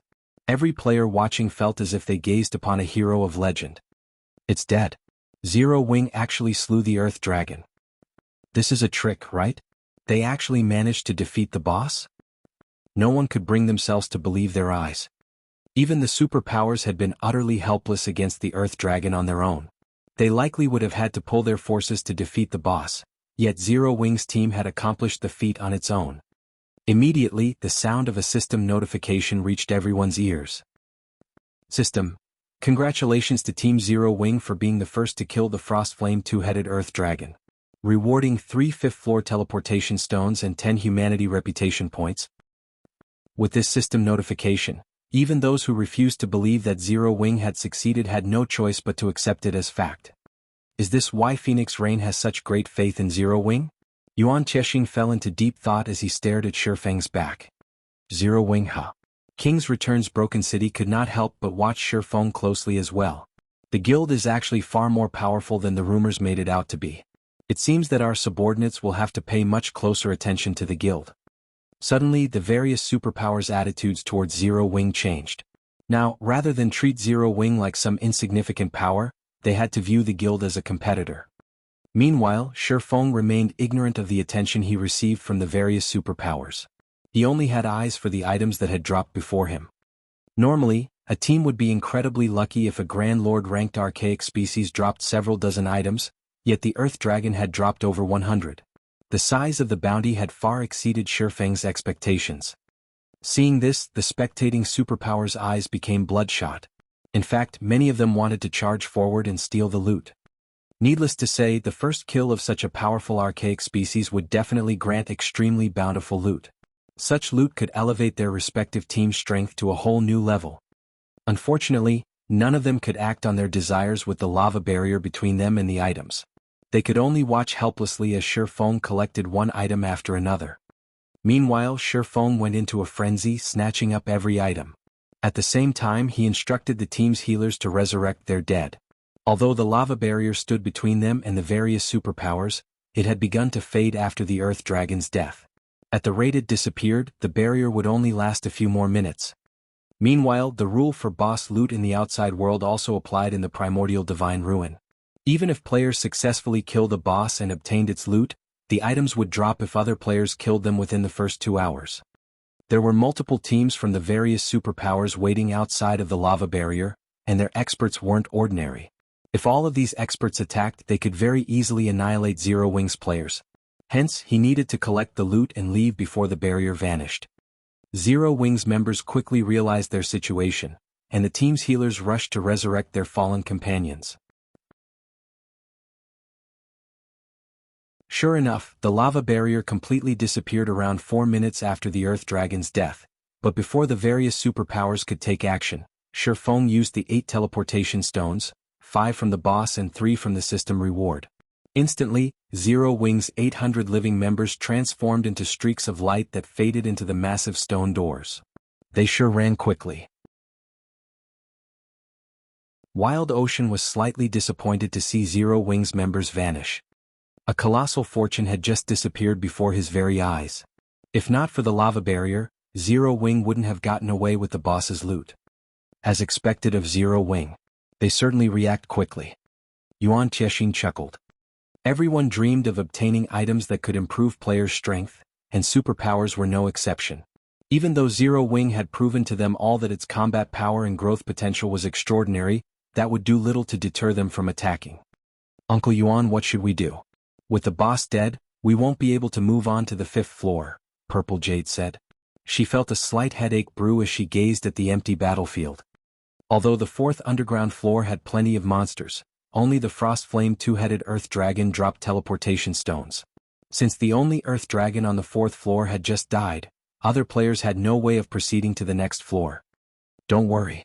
The Earth Dragon is both the guardian boss and the only monster that drops the teleportation stones. It should respawn shortly. However, even if we kill it, we won't get as much loot as Zero Wing, Yuan Chexing said, a hint of envy flashing in his eyes as he stared at the massive set of stone doors, which Zero Wing's members had disappeared into. News that Zero Wing had secured the first kill of the 4th floor's guardian boss quickly spread past the Primordial Divine Ruin, causing a commotion among the powers interested in the Orc Empire. Nobody had expected that the first guild to set foot on the Primordial Divine Ruin's 5th underground floor would neither be a super first-rate guild or a super guild, but an up-and-coming guild like Zero Wing. For a time, a significant number of guilds and adventurer teams became interested in cooperating with the guild. Although they weren't strong enough to reach the 5th floor and subsequently Primordial City on their own, they could hire Zero Wing to carry some of their members. They might be able to learn all sorts of combat techniques from the guild as well. As for purchasing these services from the various superpowers, they had no hope of such a thing. They had nothing the various superpowers wanted, but Zero Wing was a different story. Zero Wing was a guild with very shallow foundations. It lacked both manpower and resources. Moreover, as a developing guild, Zero Wing definitely needed a large amount of funds and resources, which their guilds and adventurer teams could provide. With this, they would have the basis for cooperation. Meanwhile, on the Primordial Divine Ruins 5th underground floor. After leaving the 4th floor, Shifeng's group was transported to a quiet lakeside surrounded by forest. So, this is the 5th floor? Everyone turned as they observed their surroundings. Unlike on the previous floors, they didn't feel danger from the area around them. On the contrary, they felt comfortable and at peace. Everyone rest up. We'll search for the path to Primordial City later, Shifeng instructed as he noticed his recently resurrected team members' exhaustion. Every 5th floor in the Primordial Divine Ruin was a milestone. The 1st floor would test players while the 5th would allow them to rest. The 5th floor's mana density was so high that players could swiftly recover their stamina and concentration even as they moved about. The recovery effects on this floor were no weaker than those in NPC cities' hotels. In the past, some guilds had even established temporary towns on the Primordial Divine Ruins rest floors. These temporary towns had provided a safe haven from other players and a place for players to trade and replenish their supplies. Unfortunately, the services these towns had provided had been exceedingly expensive. But that couldn't be helped. Once players left the Primordial Divine Ruin, not only would they have to start over with the 1st floor's raid, but they'd also have to wait a full day before entering again. Just re-entering the ruin would be a problem. If a team wanted to resupply inside the ruin, they had to accept the atrocious prices. Hence, the temporary guild towns on the ruin's rest floors generated considerable profit each day. Moreover, the services would become more expensive as the floor numbers increased. However, only superpowers were generally capable of establishing towns on lower floors. Ordinary large guilds could only make a profit by doing so on the 5th floor. Only Shifeng currently had no such plans. Locating the path towards Primordial City was far more important right now. While everyone rested, Shifeng opened his bag and looked through the items the Frostflame two-headed Earth Dragon had dropped. Since he had been in too much of a rush earlier, he hadn't had the time to inspect the boss's loot, but even if the other guilds wanted to chase his team to the 5th floor, they'd have to wait until a new Earth Dragon spawned on the 4th to do so.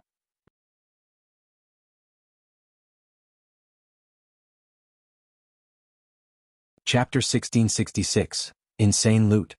Chapter 1666, Insane Loot. The Frostflame two-headed Earth Dragon had dropped over 100 items. Although the majority consisted of materials and magic crystals, 8 weapons and pieces of equipment had dropped. The reward for first kill is quite surprising. Shifeng could not help but grow a little excited after appraising the weapons and equipment. Out of the 8 weapons and equipment, there were 5 pieces of level 50 dark gold equipment and 2 level 50 dark gold weapons, one of which was a dagger, and the other was a one-handed axe. The weapons were top tier even among dark gold weapons, good enough to tempt super guilds' peak experts. Although the various large guilds' experts had already reached level 50, most of them were stuck with level 45 weapons. Take the various superpowers that had entered the Primordial Divine Ruin alongside Zero Wing, for example. Those superpowers refinement realm experts would be fortunate to wield a level 50 fine gold weapon. Unfortunately, most were stuck with level 45 dark gold weapons, which had both lower basic attributes and attack power than level 50 fine gold weapons. Surprisingly, the 5 pieces of dark gold equipment that had dropped were pieces of the Berserker class's Mad Gale set and the Elementalist class's Frostflame set. 2 of the 5 pieces were the Mad Gale set's gloves and boots, and the remaining 3 pieces were the Frostflame's hat, gloves and boots. Level 50 dark gold set equipment was only inferior to epic equipment. Players could use the equipment until they were level 59 before it would go out of date. Moreover, class-specific set equipment was generally specialized for its class. Take the 6-piece Mad Gale set for example. Its 2-piece set effect increased the wearer's movement speed and attack speed by 15%, which made up for the Berserker class's lack of speed. The Frostflame set was also a 6-piece set, and its two-piece set effect increased Elementalist's cast range by 10%. Although the improvement seemed small, a player could easily overwhelm ranged opponents if they took advantage of it properly. If he could complete both sets, he could even fetch 10,000 for them. However, the 7 items were nothing compared to the value of the last piece of equipment. Frostflame Ring Epic Rank. Level 50 Level 100. Equipment requirement: Strength 500, Agility 400, Intelligence 1000. Strength plus 55, Agility plus 42, Endurance plus 45, Intelligence plus 74, Level 50. Ignore levels plus 12. Ice resistance plus 15. Fire resistance plus 15. Additional passive skill dash.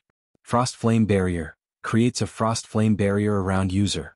As long as the user is standing, the power of all ice and fire type spells increases by 20% and channeling time reduces by 10%. Additional active skill 1 dash. Frost Flame's Descent. Manipulate ice and fire type mana to deal 700% fire damage to targets in a 40-yard cone. Targets hit will have their movement speed reduced by 70% for 6 seconds. Cooldown 3 minutes. Additional active skill 2 dash. Frost Flame Shield. Creates a protective shield that covers an area with a 15-yard radius. The Frost Flame Shield is immune to all ice and fire type damage. The Frost Flame Shield lasts 20 seconds and can absorb damage equivalent to 300% of user's maximum mana. Cooldown 10 minutes. Rings and necklaces were extremely rare equipment in God's domain. They were worth at least double that of equipment of the same quality as well. An epic ring was far more valuable than a piece of epic equipment. If an elementalist equipped the Frost Flame Ring, their combat power would increase by at least 20%. Moreover, the Frost Flame Ring offered skills that covered both AoE offense and defense. It was a treasure worth tens of thousands of gold. Guild leader, what did the boss drop? Blackie could not help but ask curiously as he watched Shifeng inspect the Earth Dragon's loot. At Blackie's question, the rest of the team members perked up, curious about the loot as well. Take a look for yourselves, Shifeng said. He then shared the 8 weapons and pieces of equipment's attribute panels in the team chat, allowing everyone to see the items. I've also listed the GCPs needed to purchase them. If you're interested in any of them, come to me. Although epic items were precious in God's domain, they were no longer unattainable. Hence, it didn't particularly matter if he revealed the Frost Flame Ring. At most, the various major powers would envy Zero Wing when they found out about it. They would not go as far as to wage war over the item. Moreover, by sharing the attribute panels with the team, he could improve the team's morale. These level 50 dark gold weapons and equipment pieces are amazing. The boss's loot is insane. It actually dropped level 50 dark gold set equipment. This ring is godlike. Its attributes alone can rival the attributes on my level 50 fine gold gloves. Screw the basic attributes. Look at the ring's additional skills. Those effects are amazing. If I had this ring, my DPS would increase by at least 30%. Everyone drooled over the 8 items. Any one of these items would easily rank among a super guild's most precious treasures. Not even super guild's upper echelons wielded such items, yet Shifeng had made them available for purchase in the Zero Wing. The only problem was the item's price tags. Each one of the 2 level 50 dark gold weapons cost 500,000 GCP, which was the equivalent of 1,000 gold outside of the guild. Although it was incredibly cheap if purchased with coins, it was a different story if players purchased them with GCPs. GCPs were, after all, far more difficult to acquire. The Frost Flame Ring, however, cost 4 million GCPs, the equivalent of 8,000 gold. At this point, no one in the guild had that many GCPs. However, since Shifeng didn't want the ring to go to waste, he lent it to Alluring Summer, who was a Tier 2 elementalist. I'm definitely not going to face Summer in PvP. The Frost Flame Ring skills are game-breaking, Kola said as he watched Alluring Summer equip the Frost Flame Ring. As a Tier 2 elementalist, Alluring Summer was already a mobile defense turret. If she focused on a single target, even a Tier 2 metric tons of the same level would fall quickly under her attacks. With the assistance of the Frost Flame Ring, Alluring Summer's firepower would rise to a whole new level. If she activated Frost Flame Shield, she would be able to cast her spells without worrying about incoming attacks for a short time. She could afford to cast powerful spells that had long channeling times even in a one-on-one fight. After dealing with the weapons and equipment, Shifeng didn't share any information on the other items the Earth Dragon had dropped. Weapons and equipment would only boost the strength of an individual player, but it was a different story for the two forging designs the Guardian boss had dropped. One of the forging designs was for the Giant Frost Axe, a level 50 fine gold two-handed axe, while the other was for the Scorching Sun Gloves, a set of level 50 dark gold plate gloves. If he allowed Cream Coco and the others to learn these designs, they could craft plenty of powerful weapons and equipment pieces for the guild. The two designs were exceedingly more valuable than the 7 dark gold items combined. Shifeng had also obtained a leaf of tattered parchment from the Earth Dragon. Although the words and images on the parchment had long since become indiscernible, it still radiated a faint trace of pressure. When Shifeng felt this pressure, he was shocked. After taking a closer look at this parchment, Shifeng was elated. The parchment was actually a hero's chapter. Moreover, unlike the hero's chapter he had obtained during a previous auction, this hero's chapter contained information on a particular hero and would summon said hero when used. It was even more valuable than a hero's chapter that summoned a random hero. The name of the hero recorded was also one that Shifeng was extremely familiar with. It was also a name that everybody in God's domain had known during his previous life, the Magic King Craig Midlands.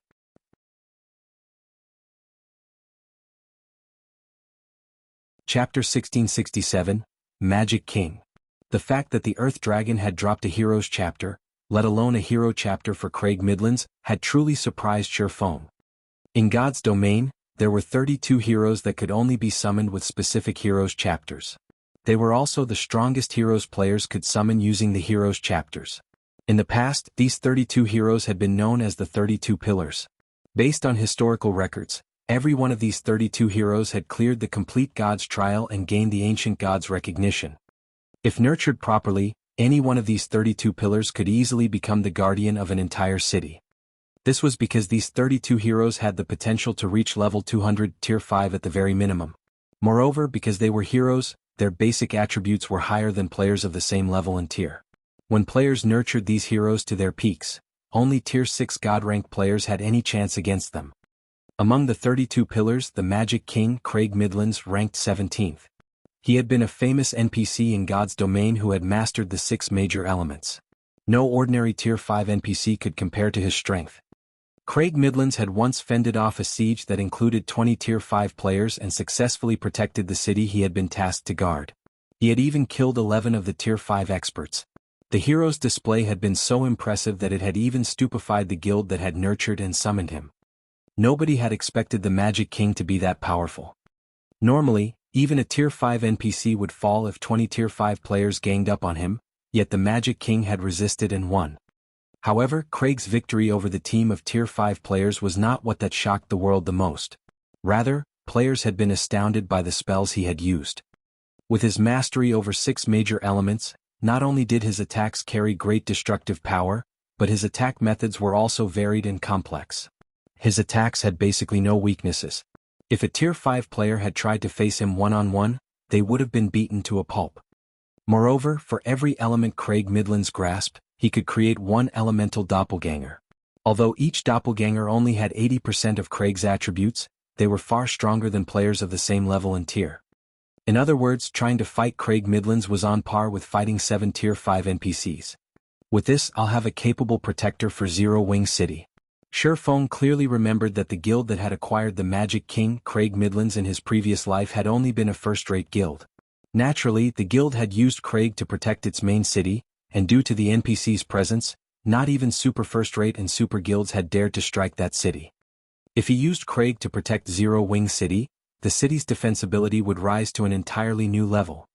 Shortly after Shifeng and the other Zero Wing members began their rest on the 5th floor, Melancholic Smile contacted him. Guild leader, what did you do in the primordial divine ruin? Many large guilds have come to Candlelight to negotiate cooperation, Melancholic Smile asked inquisitively. As many as 8 first-rate guilds had approached Candlelight, seeking cooperation, not to mention the second and third-rate guilds. Watching these guilds' upper echelons enter White River City's Candlelight trading firm with their entourages has been spectacular. The scene had also caused a huge commotion throughout the city. For a moment, she had even thought that these guilds had intended to attack the trading firm. It's nothing. We just got to the ruins' 5th floor before the other guilds, Shifeng said, chuckling. What kind of cooperation are they looking for? They're asking to purchase some of our guild's basic combat techniques and opportunities to learn advanced combat techniques. Though slots to enter Primordial City are their main goal. They are willing to pay with magic crystals and top-tier weapons and equipment, Melancholic Smile said. The bounty war between Zero Wing and Heaven's Burial was still in full swing. As a result, Zero Wing burned through funds, weapons and equipment each day. If Zero Wing could sell the services these large guilds requested for top-tier weapons and equipment, it would help the guild out a great deal.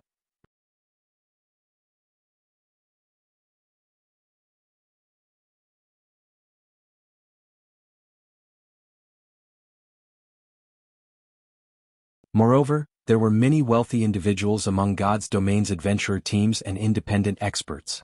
Generally, adventurer teams and independent experts had no opportunity to learn basic combat techniques, so they'd be more than willing to pay the price. After disconnecting his call with Melancholic Smile, Shifeng sent out a few scouts to explore the 5th floor. In less than 10 minutes, Shifeng received a report from one of the scouts. Guild leader, I found a gigantic magic array in the forest. There's also an NPC in the center of the array, a scouting assassin reported. An NPC? Send me your coordinates. Shifeng was instantly ecstatic. As far as he knew, there shouldn't be an NPCs on the Primordial Divine Ruins rest floors. Since one of his scouts had found one, that NPC must be related to Primordial City. You're tuning in to the Han Li's Wuxia Adventures YouTube channel. We're so grateful for your support and don't forget to subscribe to join us on this incredible journey through captivating stories. Your generosity through donations truly makes a world of difference, as it's the primary source of revenue that allows me to expand and enhance this channel for you. Thank you from the bottom of my heart for being a part of this adventure.